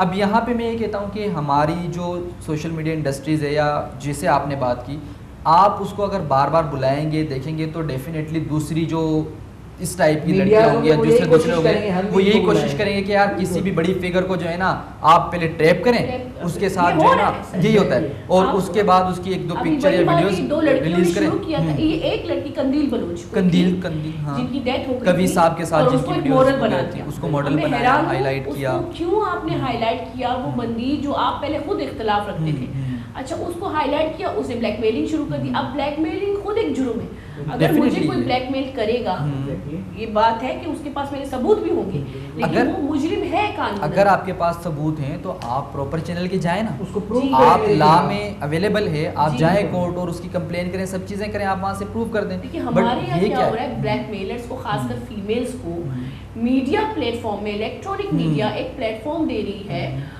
ताकि वो इस टॉपिक को रेस करें Raise और करें उनको और TRP fame के हासिल लिए करें। फेम हासिल करें, ये मीडिया को होता भी है। फायदा हो। तो ये कितना बड़ा, हम क्या उस चैनल पे भी डेफिनेटली claim कर मैं तो सकते यही हैं? कहता हूँ कि हमारे जो इलेक्ट्रॉनिक मीडिया रेगुलेटरी अथॉरिटी जी। हैं उनको इस चीज़ पे बिल्कुल एक्शन लेना चाहिए कि कोई Restrictions भी ऐसे होने फिगर्स चाहिए, हैं, circuits रिस्ट्रिक्शंस होने बिल्कुल चाहिए, अभी भी हैं, बिल्कुल। अभी भी हैं, बट एक इम्प्लीमेंट होना चाहिए, एक नज़र आना चाहिए कि ऐसे फिगर्स जो आपको पता है कि जिससे ना माशरे के अंदर बिगाड़ पैदा होगा, जिससे हमें कोई फ़ायदा होने वाला नहीं है। अब फॉर सपोज हम छोटी सी एक बात करते हैं इसी टॉपिक से रिलेटेड, दुआ ज़हरा के केस की बात करते हैं। अब देखिए वो लड़की अब माइनर वो है, इतनी सी लड़की कहाँ है, से ठीक है, उसको कहाँ तक आपने उसके ARY न्यूज़ और issues को मल्टीपल न्यूज़ उनको जो है ना बता इतना रही है। हाई लगता है पीरियड कर कि दी। उसका मौकफ लेना ही नहीं चाहिए क्योंकि Exactly, डिक्लेयर हो बिल्कुल। चुकी है वो एज से कम है। बस अब उसको हाईलाइट करना बनता और है। बनता फॉर नहीं है। सपोज, और अगर Common देखिए कैसे? फॉर अगर उसने शादी कर भी ली है या जो भी इशू है वो कोर्ट ऑफ लॉ के अंदर जो है ना मौजूद है, वहाँ पे डिसाइड हो रहा है। जब वो चीज़ डिसाइड हो जाए आप बिल्कुल उसको डिस्कस करें, लेकिन डिस्कस लोगों को अवेयरनेस देने के हवाले से करें, इसके लिए नहीं कि उस बंदे को या उस लड़की को या वो जो ज़हीर लड़का है वो खुद अपने आप को जो है ना एक बड़ा फिगर उस समझना लड़की शुरू कर पे दे। मैं हम लोग इसलिए बात करें क्योंकि ये सारे मसले हमारे माशरे में, कराची में खासकर ये चीज़ हो रही है। और उस लड़की पे दुआ ज़हरा की बात करूँ, हालांकि कोर्ट ने मना किया उसका नाम लेने पे, लेकिन हम क्योंकि पॉजिटिव बात कर रहे हैं, उस लड़की पे ये सारे यूट्यूबर्स जो है अपने व्यूज़ के लिए पैसे बना रहे हैं, कोई रोकथाम नहीं है, कोई इनको रोकता नहीं है, कोई इनका चैनल नहीं बैन करता, सब इनको फॉलो करें। खुदारा इन चीज़ों को हाइप ना करें, ये कल को हमारी बच्चियों के साथ, मैं अब अपने Definitely, बच्ची के लिए डर यही रही हो हूँ रहा है, यही हो पाकिस्तान रहा में। है। काम इंसान करने से पहले अपने ऊपर रखकर सोचेंगे। मतलब मेरी बच्ची को कोई ले जाए, Exactly. मैं उसके बिहाफ में अगर शोर मचाऊं तो कोई भी गंदा सा यूट्यूबर उठ के वो मेरे कोई वीडियो खिलाफ बना बोल देता है। पड़े और लोग उसको फॉलो करें और Follow उसको कर हाइप देते मिले, ये यानी कि अब हम गलत जा रहे हैं। खैर ये तो अलग बात है, ये सोशली जो हमारे यहाँ बहुत बड़े बड़े मसले बहुत आजकल बुरा चल ये, रहे बहुत बड़ा। हैं जो माशरती तौर पे हमारे मुल्क को बहुत बड़े अजाब में डालने वाले हैं। आए दिन में हम लोग बहुत नीचे गिरने वाले हैं Exactly और इसका यही हो रहा है। रिजल्ट बहुत नेगेटिव होगा। अब हम आते हैं एजुकेशन पे। जी अच्छा, अगर हम लॉ की बात करें, मतलब अगर हम वकील मतलब क्या कहूँ, एजुकेट की बात करें, हाँ। जी, तो आप लोगों के क्या मसाइल हैं? मतलब अब जैसे कि हम पहले ही बात कर रहे थे थ्योरिकल प्रैक्टिकल के बारे में, तो उस बारे में हमें बताएं ज़रा। जी स्टार्ट भले प्रवेश से स्टार्ट यही कहना चाहूँगा कि मैं सबसे पहले देखें, वकालत एक ऐसी फील्ड है, जी, सबसे पहली बात तो कि एक 5 ईयर डिग्री प्रोग्राम है, बजाय कॉमन डिग्री से वो होती है 4 ईयर 3 ईयर। आप कोई भी ग्रेजुएट करते हैं 4 ईयर में मैक्सिमम हो जाता है, डिप्लोमा वगैरह बिल्कुल। 4 ईयर में हो जाता है। लेकिन वकालत एक ऐसी फील्ड है जो आप 5 साल बाद एक ग्रेजुएट कहलाते हैं, अच्छा, फिर जाकर आप वकील बनते हैं। शुक्र है वकील नहीं मेरी उम्र तो नहीं जाती। सबसे पहले मैं यही कहना चाहूँगा, यहाँ पर आपको जो प्रॉब्लम्स फेस आते हैं वो यही होते हैं कि 5 ईयर कंटिन्यूसली स्टूडेंट अपना वर्कआउट कर रहा होता है, स्टडीज़ पढ़ रहा होता है, लॉज के बारे में जान रहा होता है। जी, जब वो प्रैक्टिकल लाइफ में आते हैं तो उनको उस चीज़ का नो हाउ ज़रा बराबर भी नहीं होता। रीज़न क्या होता है कि वो 5 ईयर कंटिन्यूसली अपनी बुक्स से कंसंट्रेट होते हैं, जी। और जो वकालत फील्ड है वो टोटली डिपेंड करती है आपकी प्रैक्टिस पे। जब तक आप प्रैक्टिकल लाइफ में वही इश्यूज डिस्कस नहीं करेंगे, कोर्ट में जाकर नहीं देखेंगे जजमेंट्स कैसे सॉल्व आउट होते हैं, जजेस अपनी जजमेंट कैसे देते हैं। हम एजुकेशन में तो हमें सिखाया जाता है कि आपको किस डेकोरेशन में, किस डायरेक्शन में जाना है, कैसे कोर्ट को पढ़ना है, कैसे केसेस को देखना है। तो प्रैक्टिकल लाइफ में भी ऐसा होना चाहिए। जो प्रॉब्लम्स मेजर वो यही हैं कि स्टूडेंट्स को एटलीस्ट यूनिवर्सिटीज़ को, इदारों को जो लॉज करवा रहे हैं, तो उनको टाइमिंग ऐसी सेट करनी चाहिए कि स्टूडेंट कुछ टाइम में अपना स्टडी को टाइम दे और कुछ टाइम ऐसा उसी स्टडी को प्रैक्टिकल उसी स्टडी को प्रैक्टिकल भी कर सके। अब हमारे पास ऐसा कोई कॉन्सेप्ट नहीं है ना, हमारे पास ऐसी कोई लीगल अथॉरिटीज़ हैं ना, कोई ऐसा तरीकेकार है। अगर इनका इस फील्ड की जो प्रैक्टिकल है वो अगर हो जाए तो इतना मुश्किल भी नहीं है। वो 5 साल बाद एक अच्छे वकील बने होंगे माशरे में, और वो अच्छे तरीके से उन चीज़ों को सॉल्व आउट करेंगे। जब एक बंदा 5 साल बाद बुक्स को पढ़कर कोर्ट में आ रहा है तो वो फ्रेश लगेगा बिल्कुल। अच्छा, दूसरे ममालिक में मेरे ख्याल से प्रैक्टिकली भी ये फील्ड जी बड़ा डिफरेंस है। देखिए बिल्कुल, इस पे बिल्कुल। यही बात करने वाली बहुत अच्छी बात इन्होंने बयान की यहाँ पे। अब आजकल जो सिर्फ हम लॉ के हवाले से बात ना करें, बल्कि मैं तो ये कहता हूँ हर फील्ड, हर हमारी हर फील्ड को प्रैक्टिकल का Practical होना की बड़ा ज़रूरत ज़रूरी भी है। है। अब मैं अपने छोटे भाई की बात कर लेता हूँ, फॉर सपोज जिन्होंने अभी जो है ना टेलीकम्युनिकेशन इंजीनियर है, वो रिसेंटली वो पास आउट हुए हैं, तो उन्होंने भी 4 साल स्टडी की, प्रैक्टिकली उनका 0, ठीक है। हम 5 साल पढ़े LLB, प्रैक्टिकल 0। इसी तरह MBBS 5 साल की डिग्री, MBBS कर लिया उसने सब कुछ, यानी कि आप 22-23 साल की एज में आप अपना ग्रेजुएशन कंप्लीट कर रहे होते हैं, और फिर आप जब फील्ड में जाते हैं तो आप 0 से स्टार्ट कर रहे होते हैं। अब यहाँ पे आपको प्रैक्टिकली 5 साल और चाहिए डेफिनेटली। अब इसमें यहाँ पे क्या होता है कि यहाँ ये होना चाहिए कि आप देखें 24 घंटे हैं बच्चे के पास, वो 4 साल तक यूनिवर्सिटी जा रहा है, कुछ भी कर रहा है। आप इंटरमीडिएट एजुकेशन को स्ट्रॉन्ग करें। आपका इंटरमीडिएट एजुकेशन ऐसा होना चाहिए कि जब वो बच्चा यूनिवर्सिटी में जाए तो आप उसको यूनिवर्सिटी के 4 साल में से फर्स्ट ईयर और सेकंड ईयर बहुत अच्छे तरीके से उसको स्टडी करवाएं, ज़बरदस्त तरीके से उसकी स्टडी होनी चाहिए, वो बिज़ी रहना चाहिए, उससे प्रोजेक्ट करवाएं, सब चीज़ें करवाएं। और लास्ट के 2 इयर्स में यूनिवर्सिटीज़ जो हैं वो कनेक्ट होनी चाहिए इंडस्ट्रीज़ के साथ। अगर एक सिविल इंजीनियरिंग यूनिवर्सिटी है तो उसका कनेक्शन होना चाहिए कंस्ट्रक्शन वालों के साथ, ठीक है। इसी तरह LLB की यूनिवर्सिटीज़ हैं, लॉ से रिलेटेड जितनी भी, अब लॉ तो हर एक उसके फील्ड के अंदर आ जाता है।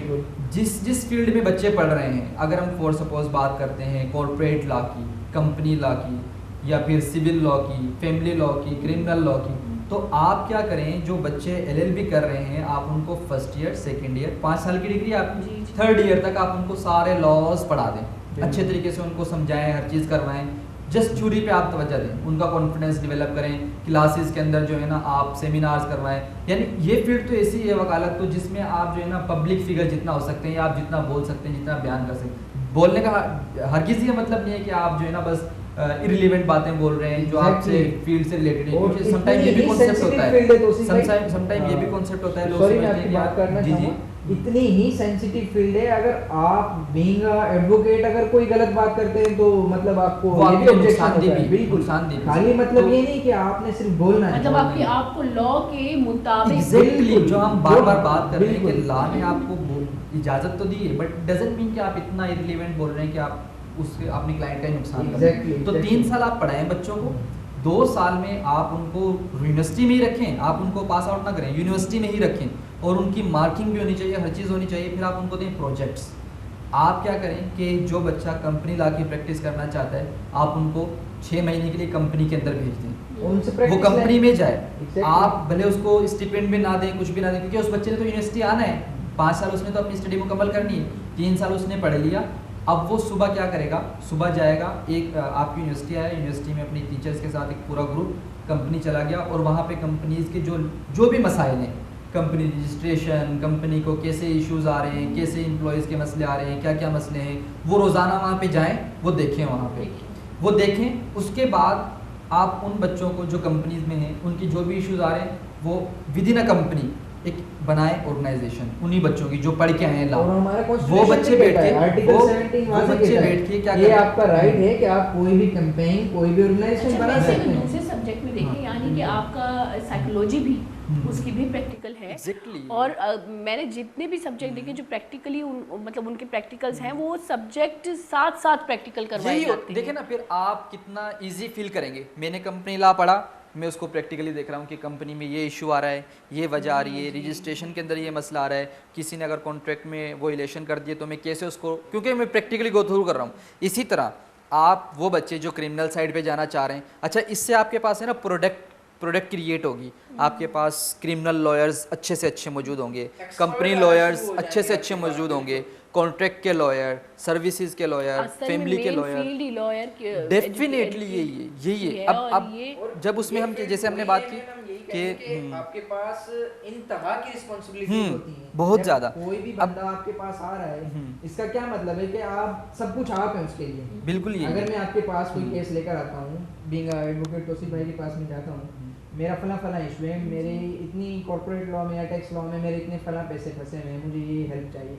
अब मेरा मतलब कि सब कुछ कौन है, एक वही है ना, तो भाई वकील ही है ना सब कुछ। अब एग्जैक्टली हम तो बिल्कुल उम्मीद ही जी बोलने का कहा, जैसे कि वकील एक आज़ाद फील्ड है, इतनी ही सेंसिटिव भी है। आप रिस्पॉन्सिबिलिटीज़ लेके घूम रहे होते हैं लोगों की, आपका मेंटली माइंड कहीं और होता है, आप किसी के लिए लड़ रहे होते हैं अपना सब कुछ छोड़कर। मतलब वही बात आती है कि हमें सिर्फ ये इजाज़त नहीं है कि आप जाएं और जाके केस लड़ें।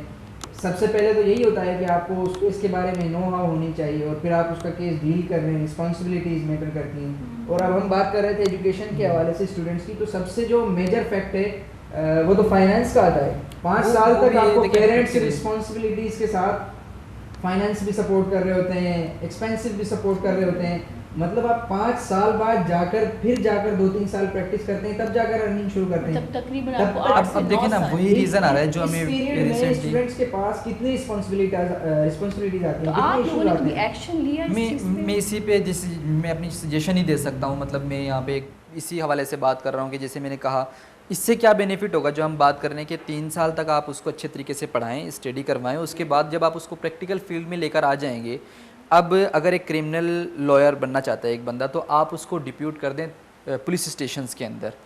उससे देखें आपका सबका फ़ायदा है, उसको ना crime सिर्फ का उस पता बंदे का होगा, फ़ायदा होगा उसको बल्कि आइन का पता सबका होगा। फ़ायदा होगा। देखें वो लॉ पढ़ के आ गया।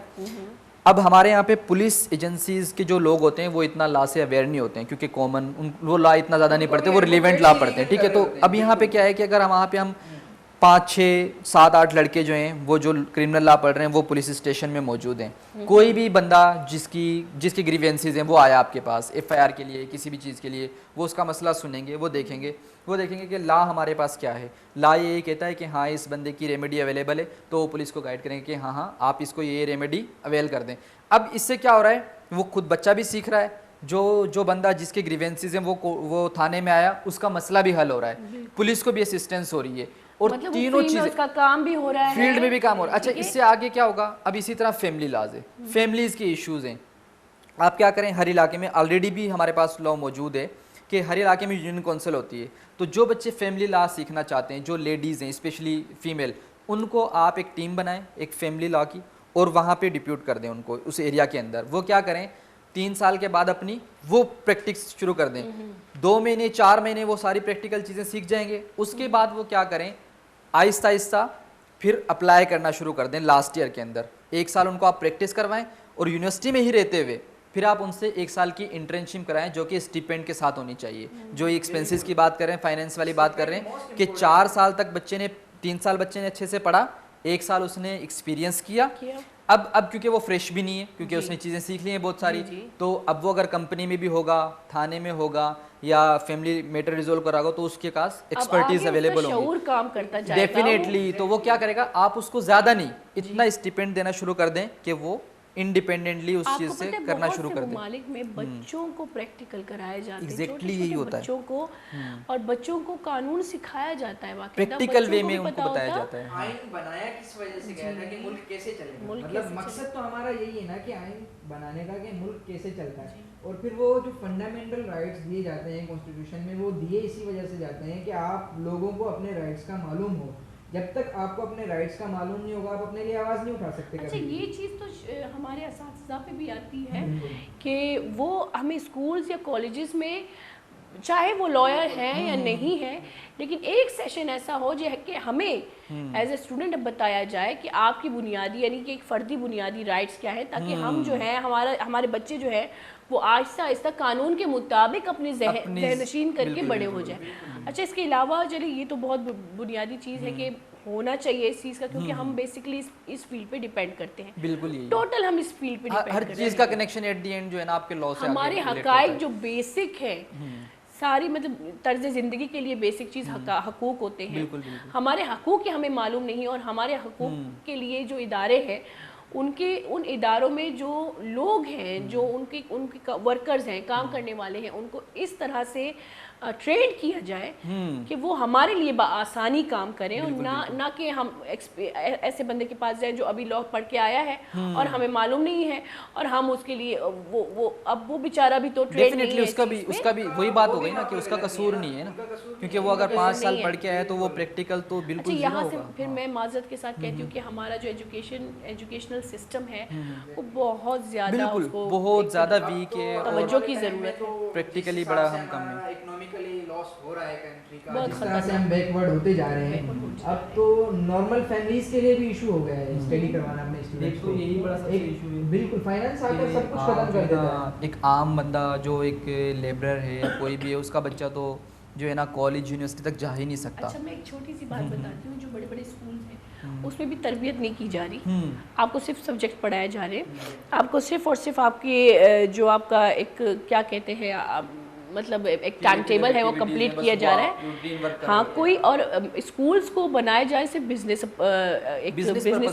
पर्पस के लिए, कोई ख़ास चीज़ नहीं हो रही। लेकिन स्कूल्स की बात करें, जो हम पहले ही बात कर चुके हैं, जो ख़ास इवेंट्स में जैसे 14 अगस्त हो गया या कोई ऐसे ख़ास ईद मिलादुल नबी का इवेंट हो गया, मुहर्रम हो गया, बहुत सारे हैं पाकिस्तान में अगर देखें तो बच्चों की स्कूल्स की छुट्टियां हो जाती हैं। ये तो एक कॉमन प्रैक्टिस हमारे यहाँ पे बन गई है, आप जी बिल्कुल अच्छे से जानती हैं कि जो भी इवेंट आया वहाँ पे बस डिक्लेरेशन हो गई कि भाई आज के दिन छुट्टी है। अब ना बच्चे को पता है कि छुट्टी क्यों है, रीज़न क्या है, और सबसे पहली बात तो ये आती है कि संडे के अलावा छुट्टी कोई बनती नहीं है। ठीक है, संडे आपका है, आप 7 दिन में से 1 दिन बच्चे को रेस्ट दें।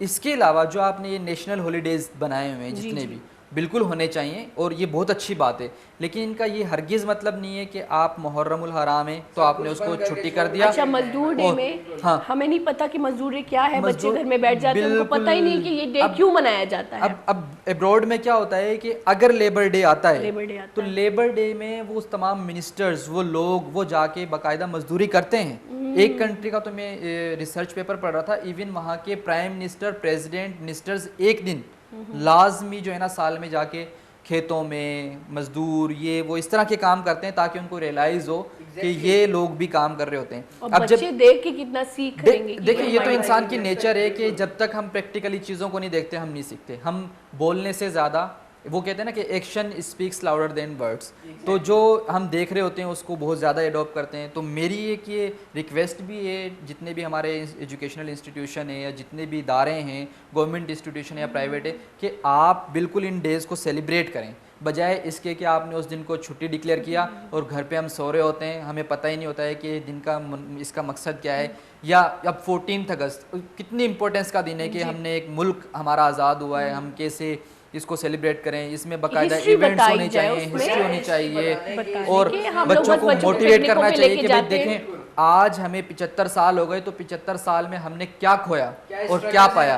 क्या ऐसा है कि जो लोग हमसे पहले आज़ाद थे वो किस जगह पे मौजूद हैं, या जो हमारे बाद आए, चाइना हमारे बाद आया, बांग्लादेश हमारे बाद आया, इंडिया हमारे साथ आया, तो क्या वो हमारे लेवल पे या वो हमसे आगे चले गए? अगर आगे चले गए तो क्यों चले गए, उसके रीजंस क्या हैं? इन चीज़ों पे डिबेट होनी चाहिए, इन पे बात होनी चाहिए ताकि बच्चे इस चीज़ को सीखें। एग्जैक्टली। अब 14 अगस्त है तो 14 अगस्त पे आप जितने भी उस दिन के इवेंट्स हैं, टीचर्स को इवन चाहिए कि टीचर खुद प्रिपेयर हो। बच्चे किससे इंस्पायर होते हैं? टीचर से। अगर स्कूल्स में इवेंट्स होते भी हैं तो सिर्फ तारीफी इवेंट्स होते हैं। कायदे आज़म मोहम्मद अली जिन्ना की तारीफ होती है, अल्लामा इकबाल की तारीफ होती है, तारीफ होनी चाहिए, लेकिन उनकी कारकिर्दगी को वजाहत की जाए, हिस्ट्री को वजाहत की जाए, बजाय तारीफ के। हिस्ट्री नहीं बताएंगे लोगों को, कल्चर नहीं बताएंगे, हमारे माशरा कैसे चलता है, कैसे अवेयर होता है, तो तब तक स्टूडेंट्स का अवेयरनेस नहीं होगी। मुझे पता है कि हमारे जो कौमी हीरोज हैं वो हमारे कौमी हीरोज हैं, लेकिन वो क्यों है, उन्होंने ऐसा क्या कारनामा किया? ये बच्चों को पता होना चाहिए, बच्चों को अवेयर करें। आप वो अवेयर कैसे होंगे? वो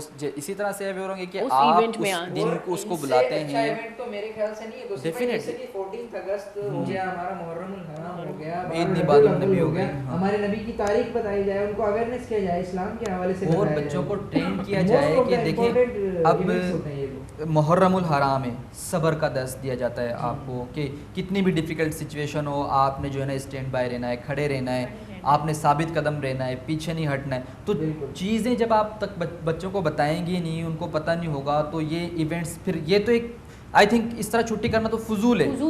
आप उस दिन को इस तरह से, उस दिन को मेरी पर्सनल थिंकिंग ये होती है, मैं ये चाहता हूँ, मतलब मेरी दिली ख्वाहिश है कि वो दिन इस तरह से सेलिब्रेट होना चाहिए कि उस दिन उस पर्टिकुलर कोई ऐसा काम हो कि दूसरे मुल्कों के लोग जो है ना वो हमें देखें कि इन्होंने इस दिन को सेलिब्रेट किया। लेसन तो हो यानी कि किसी भी अगर हमारे 14 बिल्कुल। अगस्त आ रहा है, आप 14 अगस्त पे एक टाइम मुकर्रर कर दें पूरे मुल्क के लिए कि एक आर हम 14 अगस्त को 1 घंटा स्टडी करेंगे, तो पूरा मुल्क रिकॉर्ड कायम करे कि भाई इस दिन 14 अगस्त पाकिस्तान के इतने करोड़ लोगों ने 1 घंटे इधर स्टडी की। एक और मसला है हमारे पाकिस्तानियों का खासकर कि चलो अगर हम इवेंट्स ऑर्गेनाइज कर भी ले स्कूल्स में, तो रास्ते तो इस तरह बंद हो जाते हैं कि हॉस्पिटल के लिए एम्बुलेंस को भी जगह नहीं होती।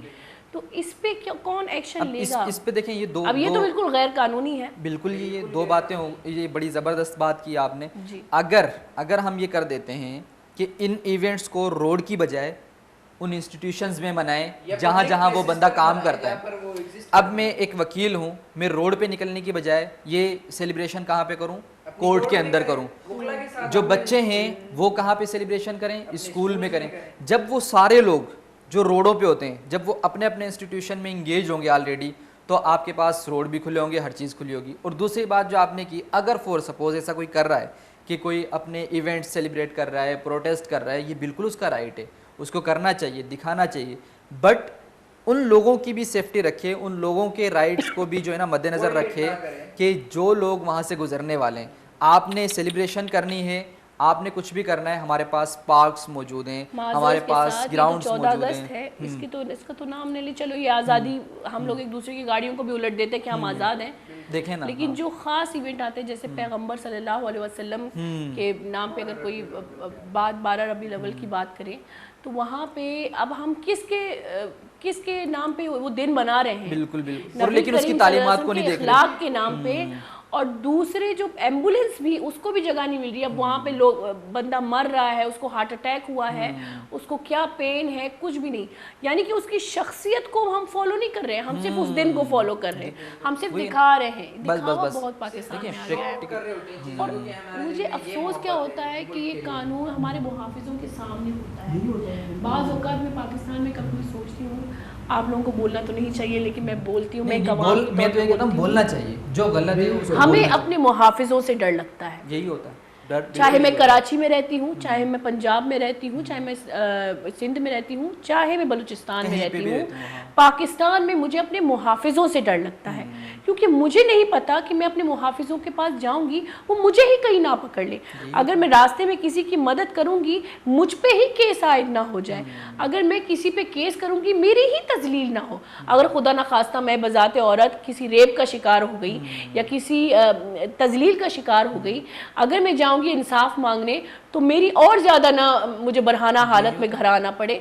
तो ये हमें पाकिस्तान में अपने मुहाफिजों से ज़्यादा डर लगता है। इस पे भी ये भी कहना चाहूँगा मैं देखें, अगर सब मुहाफिज की बात की जाए तो ये बात गलत भी हो सकती है, क्योंकि बहुत से ऐसे हर लोग सामने बिल आए में हैं, कुछ बहुत अच्छे मुहाफिज और बहुत सारे ऐसे लोग भी हैं। हैं जिनकी वजह से ही ये सिस्टम चल रहा है। लेकिन मैं ये कहती हूँ कि सिस्टम में कुछ खास लोग हैं जो बहुत अच्छे हैं, जो Exactly, बाइंसाफ है, बहुत उनको अच्छे अगर हैं। पता पूरे है, सिस्टम को हम ब्लेम नहीं कर सकते, क्योंकि पूरे सिस्टम में इदारे रहने हम वालों blame को नहीं कर पता है कि सकते। हमारे सिस्टम में खलल कहाँ पैदा हुई है, बिल्कुल। तो अगर वो लोग ही रोकथाम करें इस Exactly, चीज़ की। exactly। तो उसमें एक छोटी सी बात आती है कि अगर हम मतलब हमें फेयर होना पड़ेगा। वही बात है कि हम नीचे से लेकर ऊपर तक हमें फेयर होना पड़ेगा, और हमें खुद भी ये चीज़ चाहिए कि अगर मुझे पता है, मैं किसी भी इदारे में जाता हूँ कि यार मैं इस चीज़ का अहल नहीं हूँ, मैं इस चीज़ का अहल नहीं हूँ, मैं इस जॉब का अहल नहीं हूँ, और मैं वो जॉब परफॉर्म कर रहा हूँ, तो मुझे नहीं करनी चाहिए। बीइंग ए ह्यूमन, ये मेरी रिस्पॉन्सिबिलिटी बनती है, नंबर 1। नंबर 2 ये कि जहाँ जिस इदारे में मैं जा रहा हूँ, वो इदारा मुझे देखे कि मैं उस क्राइटेरिया पे पूरा उतर भी रहा हूँ, नहीं उतर रहा हूँ।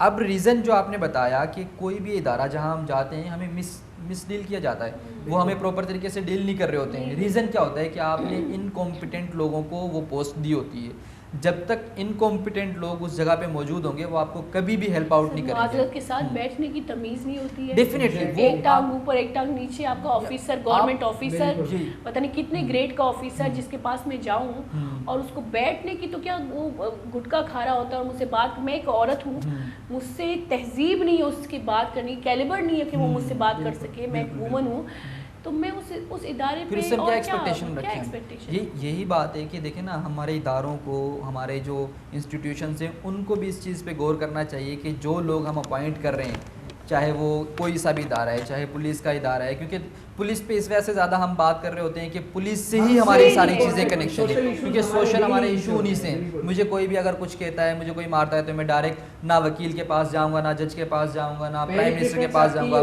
मैं डायरेक्ट जो है ना एक पुलिस स्टेशन जाऊँगा कि सर मेरे साथ ये गलत हुआ है। तो बराए मेहरबानी वो लोग जो इन जगहों पे मौजूद हैं, उनकी रिस्पॉन्सिबिलिटी बनती है कि इन चीज़ों को आप देखें, डील करें और लोगों को फैसिलिटेट करें। अगर कोई बंदा गलत है, बिल्कुल आप उसको जो है ना कर्ब करें, उन लोगों को पकड़ें, सब करें, लेकिन फैसिलिटेशन होनी चाहिए। ऐसा नहीं हो कि मुझे डर लगे यार, चोर से बचने की बजाय पुलिस से ज़्यादा डर लगे कि यार इस जगह से जाऊंगा तो पुलिस वाले खड़े होंगे, पता नहीं चेक करें क्या करें। मेरा भाई है, अगर मेरा सोर्स है, मेरे सोर्स है, मैं अपने भाई को किसी डिपार्टमेंट में लगा देती हूँ, अगर वो पुलिस का डिपार्टमेंट ही क्यों ना हो, लेकिन मुझे पता है कि मेरे भाई को वो रिस्पॉन्सिबिलिटीज पता नहीं है जो मुल्क की रिस्पॉन्सिबिलिटी वो है, जिम्मेदारियां हैं, जो आपकी मुल्क की जिम्मेदारियां हैं। मेरा भाई उस चीज़ पे इंटरेस्ट ही नहीं रखता, तो मैं उसको एक बड़े से एक फर्दी तौर पे मेरा भी हक बनता है कि मैं सिर्फ गवर्नमेंट जॉब के लिए मैं इन इदारों पे अपने बेटे को या भाई को ना लगाऊं। इस पे भी मैं एक छोटी सी बात करना चाहूँगा कि हमारे यहाँ पे एक जनरल कॉन्सेप्ट क्या है कि भाई आप जो है ना गवर्नमेंट जॉब ले लें बस किसी भी तरीके से। ये सबसे बड़ा, अब ये सबसे बड़ा अलमिया है। इन लोगों से मेरी रिक्वेस्ट है कि भाई देखें, आप हर उस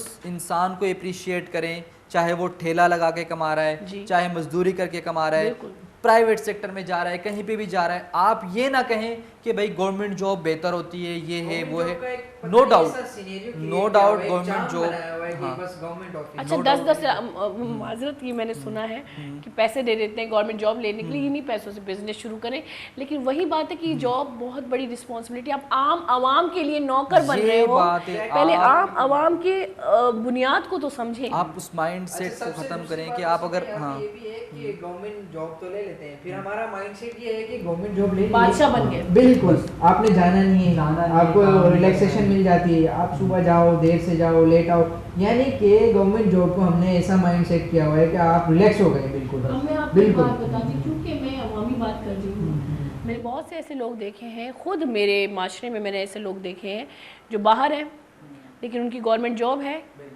उनके जॉब में जो वो क्या कहते हैं हाज़िरी लगाते हैं, अटेंडेंस लगाते हैं, वो कोई 10,000 रुपये उनको पे करते, बाकी सैलरी उनके अकाउंट में जाती है और वो सीट खाली है, और वो सीट खाली है, यानी कि वो रिस्पॉन्सिबिलिटी पूरी नहीं हो रही। जिस रिस्पॉन्सिबिलिटी के लिए मैं पैसे दे रही हूँ, मैं टैक्स पे कर रही हूँ, इस सीट पर बैठा हुआ है, तो जी, आप उससे क्या एक्सपेक्टेशंस कर सकते हैं? आप पे तो वो आपको काम कर आपको पता भी है वो गलत है, क्या एक्सपेक्ट करूँ? जो इन बंदों को देखकर भी अंधा है। पहले तो कहते थे कानून अंधा है, यहाँ पे तो गवर्नमेंट भी अंधा है। यही होता है कि देखें ना, हम सब लोग इसमें शामिल हो, हम सब लोग, मैं एज अवाम भी इसमें बिल्कुल, यही सबसे बड़ा आलम है कि कुछ ना कुछ अगर मैं हूँ, मैं अपनी फैमिली में फॉर सपोज मेरे भाई हैं, बहनें हैं, अम्मी अब्बू है, वो मुझे देख भी रहे हैं कि भाई ये तौसीफ ने जॉब ली हुई है और तौसीफ जा नहीं रहा है, वो मुझे क्यों नहीं मलामत करते? वो मुझे क्यों नहीं कहते कि यार आप गलत कर रहे हैं? ठीक है, उस इदारे की तो रिस्पॉन्सिबिलिटी बनती है, चले वो इदारा ना भी देखे, वो कुछ नहीं कर रहा, मेरे घर वाले या मुझे खुद शर्म नहीं है कि यार मैं ये क्यों कर रहा हूँ, मैं क्यों नहीं जा रहा, मैं क्यों नहीं परफॉर्म कर रहा? क्योंकि पहले के अब्बू कैसे होते थे, मेरे जो दादा थे, मेरे अब्बू भी ये बात हमेशा मुझे बताते, मेरे अब्बू बिल्कुल खिलाफ थे रिश्वत के, चीज़ों के, बहुत बड़े ऑफिसर थे, लेकिन हमारा एक वही पुराना घर था, कोई जब आपके पास एक्स्ट्रा पैसे नहीं आते तो आपके पास एक्स्ट्रा घर भी नहीं बनते, बस आप उस पे कोई प्रॉपर्टी अभी तक हमारी नहीं है। तो मेरे अब्बू कहते थे कि अक्सर मेरे अब्बू को कहा जाता कि आपसे जो कम ऑफिसर है उनके तो बड़े बड़े बंगले, आपका तो छोटा सा घर है। मेरे अब्बू हमेशा मुझे कहते थे कि मैं एक बार एक ऑफिस में जॉब करने गया, मेरे दादा मजिस्ट्रेट थे, तो मैं सैलरी पूरी अपनी माँ अम्मी के हाथ में दे देता था। कुछ महीनों बाद एक बंदा आया, मुझे कहा कि ये टाइप करें, मैंने टाइप कर ली, उन्होंने मेरे ड्रॉ में लिफाफा रख दिया। जब मैंने लिफाफा खोला 1,000 रुपये थे उसमें, उस वक्त 1,000 रुपये बहुत बड़ी बात थी। तो मैं जाके अपनी माँ के हाथों में अपनी सैलरी देता था, लेकिन मैं अपनी बीवी को रोज़ सिनेमा लेके जा रहा हूँ, रोज़ खाने पे लेके, मतलब आउटिंग करवा रहा हूँ। तो मेरे अब्बू ने एक दिन मुझे बुलाया, मुझे कहा पूरी सैलरी तो आप हमें दे देते हो, आपको सिर्फ मिलती है आपकी ट्रैवलिंग के लिए मतलब जेब खर्च, ये सिनेमा के लिए पैसे कहाँ से आते हैं? तो मेरे अब्बू ने, भाई उनको पता ही नहीं था कि वो कर क्या रहे। मेरे अब्बू ने कहा इस तरह से कोई बंदे आते हैं, मैं टाइप कर देता हूँ, तो वो नीचे पैसे रख के मेरे दादा ने मेरे अब्बू को कहा अभी ये जॉब छोड़ दो, रिज़ाइन दे दो। अब अब्बू ने कहा कि अगर मैं गलती करूँ अब मैं नहीं करूँगा, मेरी अच्छी जॉब है, नहीं रिज़ाइन कर दो। उन्होंने रिज़ाइन करवाई और दूसरी जॉब पे लगवा दी। ये थे पहले के बाप। देखिए कितनी बड़ी बात है, मतलब मुझे सबसे बड़ी बात कितनी तो खुशी उन्होंने हो रही है ये उसको बात accept सुन के कि Accept माँ बाप किया कि ऐसे हाँ, हैं। लीव कर रहा हूँ। अब तो लीव करने के लिए जो एक्सेप्ट नहीं होगा, नहीं आप होगा, किसी को लेकिन लीव ये पहले के सबसे तरबियत question तो थी पहला यही होगा कि आपको क्या प्रॉब्लम है, जी।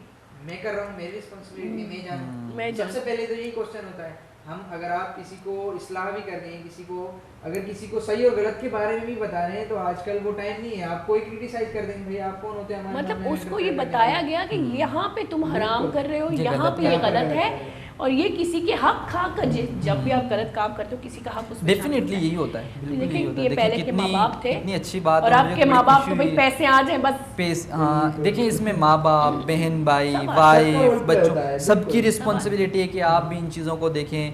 और हर चीज़ होती है वक्त के साथ साथ होती है, आप पेशेंट रखें।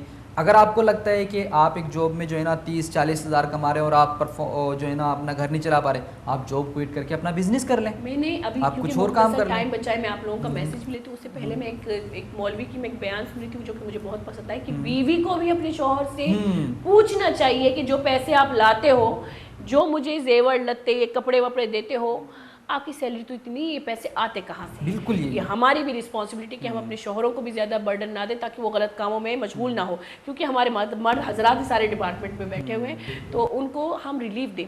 अच्छा, क्योंकि मरागिश का वक्त ख़त्म होता जा रहा है, तो आप एक मुख्तसर मैसेज हम आपसे लेंगे जी। पब्लिक के लिए मैं यही मैसेज दूंगा और ख़ासतौर पे स्टूडेंट्स के लिए मैं यही कहूँगा कि जो जिस हद तक वो रिस्पॉन्सिबिलिटीज़ अपनी अदा कर सकते हैं। देखें, इदारे करप्ट हैं, जो भी करप्ट हैं, कहीं कहीं भी प्रॉब्लम्स हैं हर जगह। उन सब चीज़ों को फेस करते हुए आपको अपने मकसद पे पूरा उतरना है। ये रिस्पॉन्सिबिलिटीज़ आप पूरी कर सकते हैं और आपको करनी चाहिए। अपना फर्जी जिम्मेदारी, अपना जो फर्ज बनता है उसको पूरा करना जी, चाहिए। बिल्कुल यही है कि देखें आप अपने साथ सिंसियर रहें। जो रिस्पॉन्सिबिलिटीज़ आपकी हैं, जो आपने परफॉर्म करना है, पहले हम अपना काम परफॉर्म करें, उसके बाद जो है ना हम सामने वाले को ब्लेम करें। और अच्छा यही होगा कि हम जो है ना प्रोडक्टिव वर्क करें, प्रोडक्टिव वर्क की तरफ आएँ, अच्छे कामों की तरफ आएँ।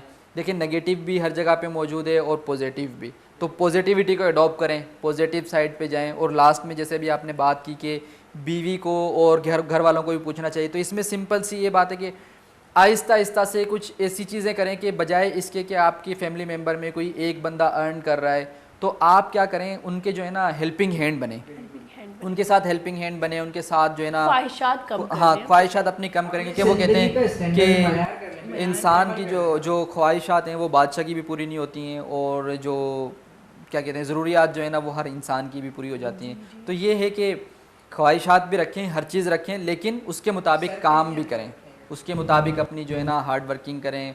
और बाकी तो जो है ना ज़िंदगी इंसान की अच्छी है, उसको अच्छे से गुजारें, हेल्पिंग हैंड रहें। तवक्कल, ये दूसरों तो के सबसे साथ बड़ी भी बात अच्छे की हैं। आपने तो की। यही है कि इंसान को अल्लाह पर उम्मीद होनी अल्लाह पे चाहिए। उम्मीद ये होनी चाहिए। इंसानों के जरिए ही काम अल्लाह पे उम्मीद होनी चाहिए। और अल्लाह ने जो अहकाम दिए हैं वो कानूनी अहकाम नहीं, फ़र्दी अहकाम है। जैसे कि हमारे ऊपर जो हुक्म है पड़ोसियों के, रिश्तेदारों के, अपनों के, भाइयों के, बहनों के, अगर सिर्फ हम वो ही हुक्म जो है उस पर हम वो फॉलो करें तो हमें, मेरे ख्याल से हम बेहतरीन माशरा बना सकते बिल्कुल, हैं। बिल्कुल। बहुत बहुत शुक्रिया, आप दोनों आए, बहुत अच्छा लगा। फिर मुलाकात होगी, क्योंकि मैं चाहती हूँ कि फिर आप दोनों के साथ मैं प्रोग्राम करूँ। श्योर बिल्कुल, Thank हमें you भी so बहुत much. खुशी हुई आपसे बात करके और अच्छा लगा आज के प्रोग्राम। अरे थैंक यू गुलचारू का उम्मीद है कि मर्ची मरागे शुमारा बाज इंफॉर्मेटिव लगे था पढ़ सके। मैं कोशिश हमसे कि शुमारा चीज़ें दिल सरपदी में दे, और सरपदी जो मैं बुनियादी हकूक़ आइनी बारे में गप को, मैं जो तालीमी इदारानी हकूक़ आइनी बारे गप को, ख़ासकर माँ आम जो मैं मसला या मैं चागिर तो आइनी बारे गप को